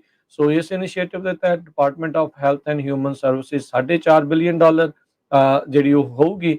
ਇਹ ਨਾਲ ਹੀ ਜਿਹੜਾ ਪ੍ਰੈਜ਼ੀਡੈਂਟ ਬਾਈਡਨ ਹੋਣਾ ਦਾ ਬਾਈਪਾਰਟੀਜ਼ਨ ਇਨਫਰਾਸਟ੍ਰਕਚਰ ਲਾ ਹੋਣ ਦੇ ਵਿੱਚ ਆਇਆ, ਉਸ ਦੇ ਵਿੱਚੋਂ $100 ਮਿਲੀਅਨ ਜਿਹੜਾ ਉਹ ਲਿਆ ਜਾਊਗਾ, ਤੇ $1 ਬਿਲੀਅਨ ਐਮਰਜੈਂਸੀ ਫੰਡਿੰਗ ਜਿਹੜੀ ਆ ਐਡਮਿਨਿਸਟ੍ਰੇਸ਼ਨ ਨੇ ਰਿਕੁਐਸਟ ਕੀਤੀ ਸੀ ਇਸ ਸਾਲ ਦੇ ਵਿੱਚ, ਉਹ ਨਾਲ ਦੇ ਨਾਲ ਐਡ ਹੋਊਗੀ। ਸੋ ਕੁੱਲ $13 ਬਿਲੀਅਨ 1.6 ਮਿਲੀਅਨ ਘਰਾਂ ਦੇ ਲਈ ਜਿਹੜੀ ਉਹ ਫੰਡਿੰਗ ਆ ਉਹ ਹੋਊਗੀ। ਜਿਸ ਦੇ ਨਾਲ ਕਹਿੰਦੇ ਵੀ 5 ਲੱਖ ਹੀਟ ਪੰਪਸ ਜਿਹੜੇ ਆ ਇੰਸਟਾਲ ਕਰਨ ਦੇ ਵਿੱਚ ਮਦਦ ਹੋ ਸਕਦੀ ਆ। ਬਾਈਪਾਰਟੀਜ਼ਨ ਇੰਫਰਾਸਟ੍ਰਕਚਰ ਲਾ ਦੇ ਤਹਿਤ 7 ਲੱਖ ਘਰਾਂ ਨੂੰ ਇਸ ਵਾਰ ਜਿਹੜਾ ਵੈਦਰਾਈਜੇਸ਼ਨ ਅਸਿਸਟੈਂਸ ਪ੍ਰੋਗਰਾਮ ਆ ਉਸ ਦੇ ਤਹਿਤ ਵੀ ਠੰਡ ਤੇ ਜਿਹੜੇ ਸਿਆਲਾਂ ਦੇ ਵਿੱਚ ਤੇ ਗਰਮੀਆਂ ਦੇ ਵਿੱਚ ਆਪਣੇ ਘਰ ਨੂੰ ਬੈਟਰ ਇਕਵਿਪ ਕਰਨ ਦੇ ਲਈ ਉਹ ਜਿਹੜੇ ਪ੍ਰੋਗਰਾਮ ਆ ਉਹ ਦਿੱਤੇ ਜਾਣਗੇ। ਤੇ ਕਹਿੰਦੇ ਵੀ ਆਲਰੇਡੀ ਐਡਮਿਨਿਸਟ੍ਰੇਸ਼ਨ ਆਪਣੇ ਉਸ ਟੀਚੇ ਵੱਲ ਨੂੰ ਵੱਧ ਰਹੇ ਆ, ਜਿਸ ਦੇ ਨਾਲ 2 ਮਿਲੀਅਨ ਘਰਾਂ ਨੂੰ ਵੈਦਰਾਈਜ਼ਿੰਗ ਜਿਹੜਾ ਉਹ ਕਰਨ ਦੇ ਵਿੱਚ ਮਦਦ ਜਿਹੜੀ ਉਹ ਮਿਲੇਗੀ। 2030 ਤੱਕ 12 ਮਿਲੀਅਨ ਹੀਟ ਪੰਪਸ ਕਹਿੰਦੇ ਆ ਵੀ ਸਾਡਾ ਟੀਚਾ ਹੈਗਾ ਆ ਵੀ ਅਮਰੀਕਾ ਦੇ ਵਿੱਚ ਇੰਨੇ ਜਿਹੜੇ ਆ ਉਹ ਇੰਸਟਾਲ ਕੀਤੇ ਜਾ ਸਕਣ, ਜਿਸ ਦੇ ਨਾਲ ਇਵੈਂਚੁਅਲੀ ਲੋਕਾਂ ਦੇ ਜਿਹੜੇ એનર્ਜੀ ਬਿੱਲ ਆ ਉਹ ਘਟਣਗੇ। ਜੀ, ਰਿਸੈਸ਼ਨ ਕੀ ਹੁੰਦਾ ਬਹੁਤ ਸਾਰੇ ਲੋਕਾਂ ਨੂੰ ਪਤਾ ਨਹੀਂ। ਰਿਸੈਸ਼ਨ ਕੀ ਹੁੰਦਾ ਆ ਵੀ ਜਿਸ ਟਾਈਮ ਤੇ ਸਾਰਾ ਕੁਝ ਮਹਿੰਗਾ ਹੋ ਜਾਂਦਾ, ਬਿਜ਼ਨਸ ਸਲੋ ਹੋ ਜਾਂਦੇ ਆ, ਲੇ ਆਫ ਹੋ ਜਾਂਦੀ ਆ, ਅਨਪਲਾਇਡ ਹੋ ਜਾਂਦੇ ਆ। ਕਹਿੰਦੇ ਵੀ ਰਿਸੈਸ਼ਨ ਦੇ ਦੌਰਾਨ ਤੁਹਾਨੂੰ ਕਿਤੋਂ ਬਚਣਾ ਚਾਹੀਦਾ, ਕੀ ਖਰੀਦਣਾ ਚਾਹੀਦਾ, ਕਿਸ ਤਰ੍ਹਾਂ ਜਿਹੜਾ ਤੁਹਾਨੂੰ ਫਾਈਨੈਂਸ਼ੀਅਲੀ ਪ੍ਰਪੇਅਰ ਹੋਣਾ ਚਾਹੀਦਾ, ਉਹ ਆਪਾਂ ਤੁਹਾਡੇ ਨਾਲ ਕੁਝ ਕੁ ਪੁਆਇੰਟ ਜ਼ਰੂਰ ਡਿਸਕਸ ਕਰਦੇ ਹਾਂ। ਇਹਦਾ ਡਿਸਕਸ ਕਰਨ ਦਾ ਕਾਰਨ ਇਹ ਆ ਵੀ ਕਹਿੰਦੇ ਜਦੋਂ ਮੀਟੀਓਰੋਲੋਜਿਸਟ ਇਹ ਕਹਿ ਦੇਣ ਵੀ ਵੈਦਰ ਬੜਾ ਖਰਾਬ ਹੋਣ ਵਾਲਾ ਤੇ ਤੁਹਾਨੂੰ ਤਿਆਰ ਹੋਣਾ ਪੈਂਦਾ ਵੀ ਜੀ ਜੇ ਸਨੋ ਪੈ ਗਈ ਤੇ ਆਪਾਂ ਮੋਟਾ ਕੋਟ ਲਈਏ, ਮੀਂਹ ਪੈ ਰਿਹਾ ਤੇ ਆਪਾਂ ਛਤਰੀ ਦਾ ਪ੍ਰਬੰਧ ਕਰੀਏ। ਸੋ ਜਿਸ ਤਰ੍ਹਾਂ ਰਿਸੈਸ਼ਨ ਆ ਰਿਹਾ, ਆਪਾਂ ਪੰਜਾਬੀ ਰੇਡੀਓ USA ਹਮੇਸ਼ਾ ਆਪਣੇ ਭੈਣਾਂ ਭਰਾਵਾਂ ਦਾ, ਜਿੰਨੇ ਵੀ ਸਾਡੇ ਸਰੋਤੇ ਆ, ਕਹਿੰਦੇ ਆ ਵੀ ਕਿਸੇ ਨਾ ਕਿਸੇ ਤਰ੍ਹਾਂ ਜਿਹੜੇ ਸਾਰੇ ਆ ਚੜ੍ਹਦੀ ਕਲਾ 'ਚ ਰਹਿਣ, ਵਧੀਆ ਰਹਿਣ, ਕਿਸੇ ਤਰ੍ਹਾਂ ਨਾਲ ਕੋਈ ਕਿਸੇ ਨੂੰ ਘਾਟਾ ਨਾ ਪਵੇ। ਉਹ ਹਮੇਸ਼ਾ ਆਪਾਂ ਤੁਹਾਡੇ ਨਾਲ ਪੁਆਇੰਟ ਸਾਂਝੇ ਕਰਦੇ ਆਉਂਦੇ ਰਹਿੰਦੇ ਆ। ਈਵਨ ਦੋ ਇਕੋਨੋਮਿਸਟ ਅੱਜ ਦੀ ਡੇਟ 'ਚ ਕਹਿ ਰਹੇ ਹਜੇ ਰਿਸੈਸ਼ਨ ਨਹੀਂ ਆਇਆ, ਪਰ ਮੈਜੋਰਿਟੀ 'ਚ ਇਹ ਸੋਚ ਰਹੇ ਆ ਵੀ 2023 'ਚ ਰਿਸੈਸ਼ਨ ਆ ਜਾਊਗਾ। ਪਰ ਕਈ ਜਿੱਦਾਂ ਸੋਚ ਰਹੇ ਵੀ ਰਿਸੈਸ਼ਨ ਆਲਰੇਡੀ ਹੈਗਾ, ਇਨਕਲੂਡਿੰਗ ਮੀ, ਰਿਸੈਸ਼ਨ ਆਲਰੇਡੀ ਸਟਾਰਟ ਹੋ ਗਿਆ ਆ। ਸੋ ਇਹਦੇ ਲਈ ਜਿਹੜੀ ਪ੍ਰੈਪਰੇਸ਼ਨ ਆ ਤੁਹਾਨੂੰ ਬੜੀ ਜ਼ਰੂਰੀ ਹੈਗੀ ਆ। ਪਹਿਲਾਂ ਤਾਂ ਇਹ ਆ ਵੀ ਕਹਿੰਦੇ ਐਮਰਜੈਂਸੀ ਸੇਵਿੰਗ ਅਕਾਊਂਟ ਤੁਹਾਡਾ ਹੋਣਾ ਚਾਹੀਦਾ। ਅਮਰੀਕਾ ਦੇ ਵਿੱਚ ਘੱਟੋ ਘੱਟ 6 ਮਹੀਨੇ ਦਾ ਤੁਹਾਡਾ ਜਿੰਨਾ ਵੀ ਖਰਚਾ ਆ ਉਹ ਤੁਹਾਡੇ ਕੋਲ ਸੇਵਿੰਗ ਹੋਣੀ ਚਾਹੀਦੀ ਆ। ਉਹਦੇ ਵਿੱਚ ਤੁਹਾਡੀ ਮੌਰਗੇਜ, ਬਿਜਲੀ ਦਾ ਬਿੱਲ, ਪਾਣੀ ਦਾ ਬਿੱਲ, ਇੰਸ਼ੋਰੈਂਸ, ਫੂਡ, ਜੋ ਵੀ ਤੁਹਾਡੇ ਐਕਸਪੈਂਸਿਸ ਹੈਗੇ ਆ। ਪਰ ਅਨਫੋਰਚੂਨੇਟ ਪਾਰਟ ਇਹ ਆ ਵੀ 40% ਅਮਰੀਕਨ ਕੋਲ 3 ਮਹੀਨੇ ਦੀ ਵੀ ਸੇਵਿੰਗ ਹੈ ਨਹੀਂ, ਕਿਉਂਕਿ ਸੇਵਿੰਗ ਨਾਮ ਦੀ ਚੀਜ਼ ਇੱਥੇ ਐਜੂਕੇਸ਼ਨ 'ਚ ਪੜ੍ਹਾਈ ਨਹੀਂ ਜਾਂਦੀ ਹੈਗੀ। ਇਕੋਨਮੀ ਜਿਹੜੀ ਆ ਹਾਈ ਸਕੂਲ ਦੇ ਵਿੱਚ ਬਹੁਤ ਘੱਟ ਪੜ੍ਹਾਈ ਜਾਂਦੀ ਆ। ਇਸੇ ਕਰਕੇ ਤੁਸੀਂ ਦੇਖ ਸਕਦੇ ਆ ਵੀ ਜਿੰਨੇ ਬੱਚੇ ਇੱਥੇ ਦੇ ਬੋਰਨ ਹੈਗੇ ਆ, ਉਹਨਾਂ ਨੂੰ ਬਹੁਤੇ ਮੈਜੋਰਟੀ 'ਚ ਨਹੀਂ ਪਤਾ ਹੁੰਦਾ ਵੀ ਕਿੱਥੇ ਸੇਵਿੰਗ ਕਰਨੀ ਆ, ਕੀ ਕਰਨਾ ਹੈਗਾ। ਸੋ ਰਿਸੈਸ਼ਨ 'ਚ ਅਨਪਲਾਇਮੈਂਟ ਹੋ ਜਾਂਦੀ ਆ, ਲੇ ਆਫ ਹੋ ਜਾਂਦੀ ਆ, ਤੇ ਤੁਸੀਂ ਇਸ ਹਿਸਾਬ ਨਾਲ ਚੱਲੋ ਵੀ ਰੱਬ ਨਾ ਕਰੇ ਮੈਂ ਅੱਜ ਲੇ ਆਫ ਹੋ ਜਾ, ਮੇਰੇ ਕੋਲ 6 ਮਹੀਨੇ ਦਾ ਪੂਰਾ ਖਰਚਾ ਹੋਣਾ ਚਾਹੀਦਾ ਹੈ ਪਰਿਵਾਰ ਨੂੰ, ਸਾਰੇ ਜਿਹੜੇ ਐਕਸਪੈਂਸ ਆ ਉਹ ਉਹਨਾਂ ਨੂੰ ਕਵਰ ਕਰਨ ਦੇ ਲਈ। ਤੇ ਚੀਜ਼ਾਂ ਕਿੱਦਾਂ ਦੀਆਂ ਖਰੀਦਣੀਆਂ ਚਾਹੀਦੀਆਂ, ਕਹਿੰਦੇ ਵੀ ਖਰੀਦੋ ਨਾ। ਜੇ ਤੁਹਾਡਾ ਰੈਫ੍ਰਿਜਰੇਟਰ ਬ੍ਰੇਕਡਾਊਨ ਹੋ ਗਿਆ ਤਾਂ ਉਹਨੂੰ ਫਿਕਸ ਹੀ ਕਰ ਲਓ, ਨਵਾਂ ਨਾ ਖਰੀਦੋ। ਤੁਹਾਡੀ ਕਿਸੇ ਤਰ੍ਹਾਂ ਦਾ ਵੀ ਜਿਹੜੀ ਲਾਂਡਰੀ ਦਾ ਸਮਾਨ ਆ, ਵਾਸ਼ਰ ਡਰਾਇਰ ਹੋ ਗਏ, ਉਹਨਾਂ ਨੂੰ ਵੀ ਫਿਕਸ ਕਰਨ ਦੀ ਕੋਸ਼ਿਸ਼ ਕਰੋ, ਨਵੇਂ ਨਾ ਖਰੀਦੋ, ਉਹਦੀ ਵੇਟ ਕਰੋ। ਤੇ ਰਿਸੈਸ਼ਨ ਤੋਂ ਪਹਿਲਾਂ ਖਰੀਦਣਾ ਕੀ ਚਾਹੀਦਾ ਆ, ਕਹਿੰਦੇ ਖਰੀਦਣਾ ਤਾਂ ਚਲੋ ਕੀ ਆ, ਪਰ ਜਿੰਨਾ ਕੁ ਤੁਹਾਡਾ ਕੋਸ਼ਿਸ਼ ਕਰੋ ਜਿਹੜੀ ਤੁਹਾਡੀ ਡੈਪਟ ਹੈਗੀ ਆ, ਜਿਹੜਾ ਤੁਹਾਡਾ ਕਰਜ਼ਾ ਆ, ਉਹਨੂੰ ਛੇਤੀ ਤੋਂ ਛੇਤੀ ਪੇ ਆਫ ਕਰੋ। ਕਿਉਂਕਿ ਜੇ ਅੱਜ ਦੀ ਡੇਟ 'ਚ ਮਹਾਰਾਜ ਦੀ ਕਿਰਪਾ ਦੇ ਨਾਲ ਤੁਹਾਡੇ ਕੋਲ ਜੌਬ ਹੈਗੀ ਆ, ਤੇ ਕੋਸ਼ਿਸ਼ ਕਰੋ ਵੀ ਐਵੇਂ ਸ਼ੋ ਅਪ ਕਰਨ ਦੇ ਲਈ ਮਹਿੰਗੀਆਂ ਕਾਰਾਂ ਖਰੀਦ ਕੇ ਜਾਂ ਹੋਰ ਕਰਜ਼ਾ ਨਾ ਚੜਾ ਲਓ। ਪਰ ਜਿਹੜੇ ਕ੍ਰੈਡਿਟ ਕਾਰਡਾਂ ਦੇ ਬਿੱਲ ਆ, ਹੋਰ ਡੈਪਟ ਆ, ਹਾਈ ਇੰਟਰਸਟ ਵਾਲੇ ਜਿਹੜੇ ਡੈਪਟ ਹੈਗੇ ਆ, ਕ੍ਰੈਡਿਟ ਕਾਰਡਾਂ ਦੇ ਕਈਆਂ ਦੇ 18% ਇੰਟਰਸਟ ਹੁੰਦਾ, ਤੇ ਜਦੋਂ ਅੱਜ ਹੁਣ ਪਾਵਲ ਸਾਹਿਬ ਨੇ ਹੋਰ ਇੰਟਰਸਟ ਰੇਟ ਵਧਾ ਦੇਣਾ ਤੇ ਉਹ ਕਿੱਥੇ ਚਲ ਜਾਊਗਾ। ਸੋ ਉਹ ਸਾਰਾ ਪੇ ਆਫ ਕਰਨ ਦੀ ਜਿਹੜੀ ਕੋਸ਼ਿਸ਼ ਕਰੋ। ਤੇ ਅਵੋਇਡ ਕੀ ਕਰਨਾ ਚਾਹੀਦਾ, ਵੀ ਕਹਿੰਦੇ ਵੀ ਬਜਟ ਤੋਂ ਜ਼ਿਆਦਾ ਜਿਹੜਾ ਆ ਖਰਚਾ ਨਹੀਂ ਕਰਨਾ ਚਾਹੀਦਾ ਹੈਗਾ। ਕੋਸ਼ਿਸ਼ ਇਹ ਕਰੋ ਜਿਹਦੇ ਨਾਲ ਗੁਜ਼ਾਰਾ ਹੁੰਦਾ ਹੋਵੇ ਉਹੀ ਸਮਾਨ ਖਰੀਦੋ, ਮਹਿੰਗਾ ਸਮਾਨ ਨਾ ਖਰੀਦੋ, ਬਿਨਾਂ ਕਿਸੇ ਗੱਲ ਤੋਂ ਸ਼ੋ ਅਪ ਦੇ ਲਈ ਨਾ ਖਰੀਦੋ। ਸੋ ਇਹ ਕੁਝ ਕੁ ਪੁਆਇੰਟ ਹੈਗੇ ਆ ਰਿਸੈਸ਼ਨ ਦੇ ਪ੍ਰਪੇਅਰ ਹੋਣ ਦੇ ਲਈ। ਆਪਾਂ ਨੂੰ ਪਤਾ ਵੀ ਆ ਸਾਰਿਆਂ ਨੂੰ, ਸੇਵਿੰਗ ਜ਼ਰੂਰ ਰੱਖੋ 6 ਮਹੀਨਿਆਂ ਦੀ, ਤੇ ਐਵੇਂ ਹੀ ਸ਼ੋ ਅਪ ਦੇ ਵਿੱਚ ਆਪਾਂ ਦੇਖਦੇ ਹਾਂ ਵੀ ਮਹਿੰਗੇ ਘਰ ਲੈ ਲੈਂਦੇ, ਮਹਿੰਗੀਆਂ ਕਾਰਾਂ ਲੈ ਲੈਂਦੇ। ਤੇ ਹੁਣ ਜਦੋਂ ਆਪਾਂ ਦੇਖਦੇ ਹਾਂ ਸਮਾਲ ਬਿਜ਼ਨਸ ਦੇ ਟਰੱਕਾਂ ਵਾਲਿਆਂ ਦਾ ਬੜਾ ਬੁਰਾ ਹਾਲ ਹੈ ਇਸ ਵੇਲੇ, ਤੇ ਪੇਮੈਂਟਾਂ ਘਰਾਂ ਦੀਆਂ ਬਹੁਤ ਵੱਡੀਆਂ ਆ, ਪ੍ਰੋਪਰਟੀ ਟੈਕਸ ਆ ਹੁਣ ਦੇਣਾ ਪੈਣਾ ਆ ਤੁਹਾਨੂੰ 10 ਤਰੀਕ ਤੋਂ ਪਹਿਲਾਂ ਕੱਲਾ ਦੇਖ ਲਓ ਵੀ ਕਿੰਨਾ 5 7 10 ਹਜ਼ਾਰ ਪ੍ਰੋਪਰਟੀ ਟੈਕਸ ਲੋਕਾਂ ਦਾ, ਤੇ ਉਹ ਦੇਣਾ ਪੈਣਾ ਹੈਗਾ। ਸੋ ਪ੍ਰਪੇਅਰ ਰਹੋ, 6 ਮਹੀਨੇ ਦਾ ਜਿਹੜੀ ਤੁਹਾਡੀ ਸੇਵਿੰਗ ਜ਼ਰੂਰ ਹੋਣੀ ਚਾਹੀਦੀ ਆ। ਜਿੰਨੇ ਕ੍ਰੈਡਿਟ ਕਾਰਡ ਆ ਉਹਨਾਂ ਨੂੰ ਕੋਸ਼ਿਸ਼ ਕਰੋ ਬੈਂਕ 'ਚ ਪੈਸੇ ਜੇ ਹੈਗੇ ਵੀ ਆ ਤਾਂ, ਕਿਉਂਕਿ ਬੈਂਕ ਵਾਲੇ ਤਾਂ ਤੁਹਾਨੂੰ ਅਜੇ ਵੀ 1% 1.5% ਇੰਟਰਸਟ ਦਿੰਦੇ ਆ, ਤੇ ਉਹ ਪੇ ਆਫ ਕਰੋ। ਜੀ ਹਾਂ। ਬਲਬੀਰ ਸਿੰਘ ਸੰਧੂ ਕਹਿੰਦੇ 1988 ਜਦੋਂ ਰਿਸੈਸ਼ਨ ਆਇਆ ਸੀ ਸੋਚਦੇ ਰਹੇ ਇਹ ਬੰਦਾ ਹੀ ਆ ਵੀ ਵੀ ਰਿਸੈਸ਼ਨ ਆ ਜਾਣਾ, ਚਲੋ ਗੱਲਾਂ ਇਹ ਸੋਚਦੇ ਰਹੇ। ਸੋ ਜਦੋਂ ਬੰਦਾ ਨਵਾਂ ਹੁੰਦਾ ਕਈ ਵਾਰੀ ਨਹੀਂ ਪਤਾ ਲੱਗਦਾ ਵੀ ਇਹ ਚੀਜ਼ ਕੀ ਹੈਗੀ ਆ। ਇੱਕ ਹੋਰ ਹਰਜੋਤ ਸਿੰਘ ਜੀ, ਖਤਰੇ ਵਾਲਾ ਆંકੜਾ ਸਾਹਮਣੇ ਆਇਆ 2020 ਦੇ ਵਿੱਚ ਜਦ ਪੈਂਡੈਮਿਕ ਆਇਆ, ਲੋਕਾਂ ਨੇ ਸੇਵਿੰਗ ਵੱਲ ਨੂੰ ਧਿਆਨ ਦਿੱਤਾ। 20% ਅਮਰੀਕਨ ਅਜਿਹੇ ਸੀ ਜਿਨ੍ਹਾਂ ਨੇ ਸੇਵਿੰਗਸ ਕਰਨੀਆਂ ਜਿਹੜੀਆਂ ਉਹ ਸ਼ੁਰੂ ਕੀਤੀਆਂ, ਉਹ ਉਹਨਾਂ ਦੀਆਂ ਕਾਫੀ ਜਿਹੜੀਆਂ ਸਕਾਈ ਰਾਕਟ ਵੀ ਕੀਤੀਆਂ, ਉਹਨਾਂ ਨੇ ਬਚਾ ਕੇ ਰੱਖਿਆ ਵੀ ਪਤਾ ਨਹੀਂ ਆਉਣ ਵਾਲਾ ਜ਼ਮਾਨਾ ਜਿਹੜਾ ਉਹ ਕਿੱਦਾਂ ਦਾ ਹੋਵੇਗਾ। ਹੁਣ 2022 ਦੇ ਵਿੱਚ ਕਹਿੰਦੇ ਵੀ ਉਹ ਆંકੜਾ ਸਿਰਫ 3% ਤੇ ਆ ਗਿਆ। 3% ਅਮਰੀਕਨਸ ਜਿਹੜੇ ਉਹ ਰਹਿ ਗਏ ਨੇ ਜਿਨ੍ਹਾਂ ਦੇ ਕੋਲ ਕੁਝ ਸੇਵਿੰਗਸ ਜਿਹੜੀਆਂ ਉਹ ਬਚੀਆਂ ਪਈਆਂ ਨੇ, ਜਾਂ ਸੇਵਿੰਗ ਅਮਾਊਂਟ ਜਿਹੜਾ ਆ ਉਹ ਇਨਫ ਹੈਗਾ ਆ। ਸੋ ਬਾਕੀ ਲੋਕਾਂ ਨੇ ਜਿਹੜਾ ਆਪਾਂ ਪਿਛਲੇ 2 ਸਾਲਾਂ 'ਚ ਜਿਹੜੀ ਇਹ ਗੱਲਾਂ ਸੁਣਦੇ ਰਹੇ ਨਾ ਵੀ ਯਾਰ ਪਤਾ ਨਹੀਂ ਵੀ ਕੰਮ ਤਾਂ ਇਦਾਂ ਦੇ ਹੀ ਆ, ਠੀਕ ਠਾਕ ਹੀ ਆ ਵੀ, ਪਰ ਕਿਤੇ ਕੋਈ ਫਰਕ ਨਹੀਂ ਪੈ ਰਿਹਾ ਇਕਨੋਮੀ। ਸੋ ਸੇਵਿੰਗਸ ਜਿਹੜੀਆਂ ਉਹ ਚੱਲ ਰਹੀਆਂ ਸੀਗੀਆਂ, ਸੋ ਸੇਵਿੰਗ ਹੁਣ ਖਤਮ ਹੋ ਗਈਆਂ। ਸੋ ਆਉਣ ਵਾਲਾ ਸਮਾਂ ਜਿਹੜਾ ਆ ਉਹ ਪਤਾ ਨਹੀਂ ਕਿੱਦਾਂ ਦਾ ਜਿਹੜਾ ਉਹ ਆਵੇਗਾ। ਤੇ ਹਰਜੋਤ ਸਿੰਘ ਜੀ, ਤੁਸੀਂ ਸਕੂਲਿੰਗ ਦੀ ਗੱਲ ਕਰ ਰਹੇ ਸੀ, ਜਿਹੜਾ ਕੈਪੀਟਲਿਸਟ ਮੁਲਕ ਆ ਉਹਦੇ ਵਿੱਚ ਉਹਨਾਂ ਨੇ ਸੇਵਿੰਗ ਤੁਹਾਨੂੰ ਕਦੀ ਵੀ ਨਹੀਂ ਸਿਖਾਉਣੀ। ਉਹਨਾਂ ਨੇ ਤੁਹਾਨੂੰ ਕੰਜ਼ਿਊਮਰਿਜ਼ਮ ਦੇ ਪਿੱਛੇ ਜਿਹੜਾ ਉਹ ਲਾਉਣਾ ਆ। ਉਹਨਾਂ ਨੇ ਤੁਹਾਨੂੰ ਇਹੀ ਜਿਹੜਾ ਸਿਖਾਉਣਾ ਵੀ ਤੁਸੀਂ ਵੱਧ ਤੋਂ ਵੱਧ ਨਵੀਆਂ ਚੀਜ਼ਾਂ ਕਿੱਦਾਂ ਖਰੀਦਣੀਆਂ, ਪੁਰਾਣੀ ਚੀਜ਼ ਨੂੰ ਸੁੱਟੋ, ਨਵੀਂ ਖਰੀਦੋ। ਠੀਕ ਕਰਾਉਣ ਦੀ ਤੁਹਾਨੂੰ ਲੋੜ ਨਹੀਂ ਆ, ਪੈਸੇ ਬਚਾਉਣ ਦੀ ਨਹੀਂ, ਪੈਸੇ ਖਰਚਣ ਦੀ ਆ। ਜਦੋਂ ਪਿਛਲੇ ਦੀ ਰਿਸੈਸ਼ਨ ਆਇਆ ਸੀ ਉਦੋਂ ਜਿਹੜੇ ਰਾਸ਼ਟਰਪਤੀ ਉਦੋਂ ਕੀ ਕਹਿੰਦੇ ਸੀ, let's go out to the malls and buy something. ਉਦੋਂ ਇਦਾਂ ਦੀਆਂ ਗੱਲਾਂ ਜਿਹੜੀਆਂ ਉਹ ਚੱਲ ਰਹੀਆਂ ਸੀਗੀਆਂ। ਸੋ ਇਹਨਾਂ ਨੇ ਤੁਹਾਨੂੰ ਕਦੀ ਨਹੀਂ ਇੱਥੇ ਜਿਹੜਾ ਉਹ ਸਿਖਾਉਣਾ ਕੈਪੀਟਲਿਸਟ ਮੁਲਕ ਦੇ ਵਿੱਚ ਵੀ ਤੁਸੀਂ ਜਿਹੜਾ ਉਹ ਖਰਚਾ ਨਾ ਕਰੋ, ਕਿਉਂਕਿ ਜੇ ਕੈਪੀਟਲਿਸਟ ਮੁਲਕ ਦੇ ਵਿੱਚ ਖਰਚਾ ਕਰਨਾ ਲੋਕਾਂ ਨੇ ਬੰਦ ਕਰਤਾ ਤਾਂ ਕੰਪਨੀਆਂ ਠੱਪ ਹੋ ਜਾਣਗੀਆਂ, ਤੇ ਕੰਪਨੀਆਂ ਇਹ ਚੀਜ਼ ਜਿਹੜੀਆਂ ਬਿਲਕੁਲ ਵੀ ਜਿਹੜੀਆਂ ਉਹ ਨਹੀਂ ਚਾਹੁੰਦੀਆਂ। ਸੋ ਇਹ ਤੁਹਾਨੂੰ ਆਪਾਂ ਆਪਣੇ ਕਲਚਰ ਦੇ ਵਿੱਚ ਸੇਵਿੰਗ ਦੀ ਪ੍ਰਥਾ ਆ, ਆਪਾਂ ਜਿਹੜਾ ਉਸ ਚੀਜ਼ ਦੇ ਬਾਰੇ ਸੋਚਦੇ ਆ, ਤੇ ਇਸ ਨੂੰ ਵੱਧ ਤੋਂ ਵੱਧ ਜਿਹੜੀ ਉਹ ਜਾਗ ਲੱਗਣੀ ਚਾਹੀਦੀ ਆ ਕਿ ਬੈਟਰ ਜਿਹੜਾ ਇਸ ਚੀਜ਼ ਵੱਲ ਨੂੰ ਆਪਾਂ ਨੂੰ ਵਧਣਾ ਚਾਹੀਦਾ ਆ। ਪਰ ਉਹ ਆંકੜਾ ਮੈਨੂੰ ਬੜਾ ਜਿਹੜਾ ਖਤਰਨਾਕ ਜਿਹੜਾ ਉਹ ਲੱਗਾ ਵੀ 20% ਤੱਕ ਜਿਹਨਾਂ ਲੋਕਾਂ ਨੇ ਸੇਵਿੰਗ ਕੀਤੀ ਸੀ 2020 ਦੀ ਜਿਹੜੀ ਸ਼ੁਰੂਆਤ ਦੇ ਵਿੱਚ, ਪੈਂਡੈਮਿਕ ਦੀ ਸ਼ੁਰੂਆਤ 'ਚ, ਉਹ ਆંકੜਾ ਘਟਦਾ ਸਿਰਫ 3% ਦੇ ਉੱਤੇ ਜਿਹੜਾ ਉਹ ਆ ਗਿਆ। ਲੋਕਾਂ ਦੀਆਂ ਸੇਵਿੰਗਸ ਜਿਹੜੀਆਂ ਉਹ ਇਸ ਟਾਈਮ ਖਤਮ ਹੋ ਰਹੀਆਂ ਆ, ਤੇ ਬਹੁਤ ਘੱਟ ਅਜਿਹੇ ਲੋਕ ਨੇ, ਜੇ ਕਿਤੇ ਰੱਬ ਨਾ ਕਰੇ ਜੌਬ ਵਗੈਰਾ ਚਲੀ ਜਾਂਦੀ ਆ, ਜਿਹੜੇ ਹੈਂਡ ਟੂ ਮਾਊਥ ਜਿਹੜਾ ਅਜੇ ਤੱਕ ਜਿਨ੍ਹਾਂ ਦਾ ਚੱਲ ਰਿਹਾ ਆ, ਉਹਨਾਂ ਦਾ ਜਿਹੜਾ ਉੱਥੇ ਫਿਰ ਅੱਗੇ ਕੀ ਬਣਨਾ ਹੈਗਾ। ਸੋ ਸਥਿਤੀ ਗੰਭੀਰ ਹੋ ਸਕਦੀ ਹੈ। ਜੌਬ ਨਾ ਦੇਖੋ, ਜਿਹੜੇ ਸੈਲਫ ਇੰਪਲਾਇਡ ਵੀ ਹੈਗੇ ਆ, ਚਾਹੇ ਤੁਸੀਂ ਟਰੱਕਿੰਗ ਇੰਡਸਟਰੀ 'ਚ ਦੇਖ ਲਓ ਕਿੰਨਾ ਸਲੋ ਹੋਇਆ, ਚਾਹੇ ਕੋਈ gas station, grocery store, Subway ਆ, 7-Eleven ਆ, ਕਿਉਂਕਿ ਉਹ ਜਦੋਂ ਫਿਰ ਬੰਦੇ ਲੇ ਆਫ ਹੋ ਜਾਂਦੇ ਆ ਤੇ ਉਹ ਸਪੈਂਡ ਵੀ ਘੱਟ ਕਰਦੇ ਹੈਗੇ, ਕਿਉਂਕਿ ਪੈਸੇ ਹੀ ਹੈ ਨਹੀਂ ਉਹਨਾਂ ਦੇ ਕੋਲ, ਤੇ ਇਹ ਸਾਰੇ ਬਿਜ਼ਨਸ ਵੀ ਸਲੋ ਹੋ ਜਾਂਦੇ। ਤੇ ਇਸ ਬਿਜ਼ਨਸ ਵਿੱਚ ਆਪਣੇ ਪੰਜਾਬੀ ਬਹੁਤ ਵੀਰ ਇਸ ਬਿਜ਼ਨਸ ਦੇ ਵਿੱਚ ਹੈਗੇ ਆ। ਸੋ ਪਲੀਜ਼ ਸਾਰੇ ਜਣੇ ਜਿਹੜਾ ਆ ਇੱਧਰ ਧਿਆਨ ਰੱਖੋ। ਤੇ ਸਾਡਾ ਸਮਾਂ ਵੀ ਖਬਰਾਂ ਦਾ ਸਮਾਪਤੀ ਵੱਲ ਆ, ਤੇ ਇੱਕ ਵਾਰੀ ਫੇਰ ਜਾਂਦੇ ਜਾਂਦੇ ਦੱਸਦੇ ਜਾਈਏ ਰਾਜਕਨਵੀਰ ਸਿੰਘ ਜੀ, ਯੂਬਾ ਸਿਟੀ ਤੋਂ ਹਰ ਰੋਜ਼ ਨਗਰ ਕੀਰਤਨ ਦੇ ਸੰਬੰਧ ਦੇ ਵਿੱਚ ਜਿਹੜੇ ਕੀਰਤਨ ਦਰਬਾਰ, ਕਥਾ ਦਰਬਾਰ ਲੱਗਦੇ ਹੈਗੇ ਆ, ਉਹ ਲਾਈਵ ਚੱਲਦੇ ਆ ਪੰਜਾਬੀ ਰੇਡੀਓ USA ਦੇ ਸਾਰੇ ਰੇਡੀਓ ਸਟੇਸ਼ਨ ਦੇ ਉੱਤੇ, ਤੇ ਪੰਜਾਬੀ ਰੇਡੀਓ USA ਦੀ ਫੇਸਬੁੱਕ ਤੇ YouTube ਚੈਨਲ ਦੇ ਉੱਤੇ 4:45 ਤੇ ਸ਼ਾਮ ਨੂੰ ਸ਼ੁਰੂ ਹੋ ਜਾਂਦਾ। ਕੱਲ ਭਾਈ ਅਮਰੀਕ ਸਿੰਘ ਉਹਨਾਂ ਨੇ ਕਥਾ ਕੀਤੀ ਸੀ, ਬਹੁਤ ਵਧੀਆ, ਕਿਸ ਤਰ੍ਹਾਂ ਇੰਦਰਾ ਗਾਂਧੀ ਨੂੰ ਸੋਧਿਆ ਤੇ ਅੱਜ ਕਿਸ ਤਰ੍ਹਾਂ ਸਿੱਖਾਂ ਦੇ ਉੱਤੇ ਜ਼ੁਲਮ ਕੀਤਾ ਗਿਆ, ਉਹਦੇ ਬਾਰੇ ਉਹਨਾਂ ਨੇ ਕਥਾ ਕਰਨੀ ਆ। ਜਰੂਰ ਪੰਜਾਬੀ ਰੇਡੀਓ USA ਦੇ YouTube ਚੈਨਲ ਨੂੰ ਸਬਸਕ੍ਰਾਈਬ ਕਰ ਲਓ।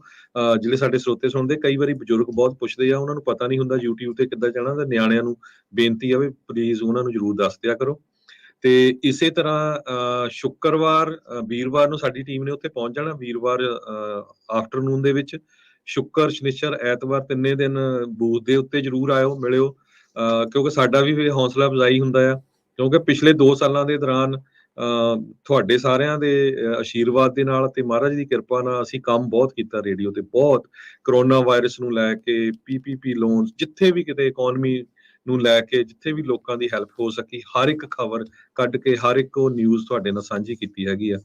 ਤੇ ਮਿਲਿਓ ਜਰੂਰ। ਤੇ ਜੋ ਯੂਬਾ ਸਿਟੀ, ਸੈਕਰਾਮੈਂਟੋ ਏਰੀਆ 'ਚ ਰਹਿੰਦੇ ਆ, ਉਹਨਾਂ ਦੇ ਲਈ ਘਰਾਂ ਵਾਲੇ ਰੇਡੀਓ ਸੈਟਸ ਵੀ ਹੋਣਗੇ ਅਵੇਲੇਬਲ, ਤੁਸੀਂ ਖਰੀਦ ਸਕਦੇ ਆ।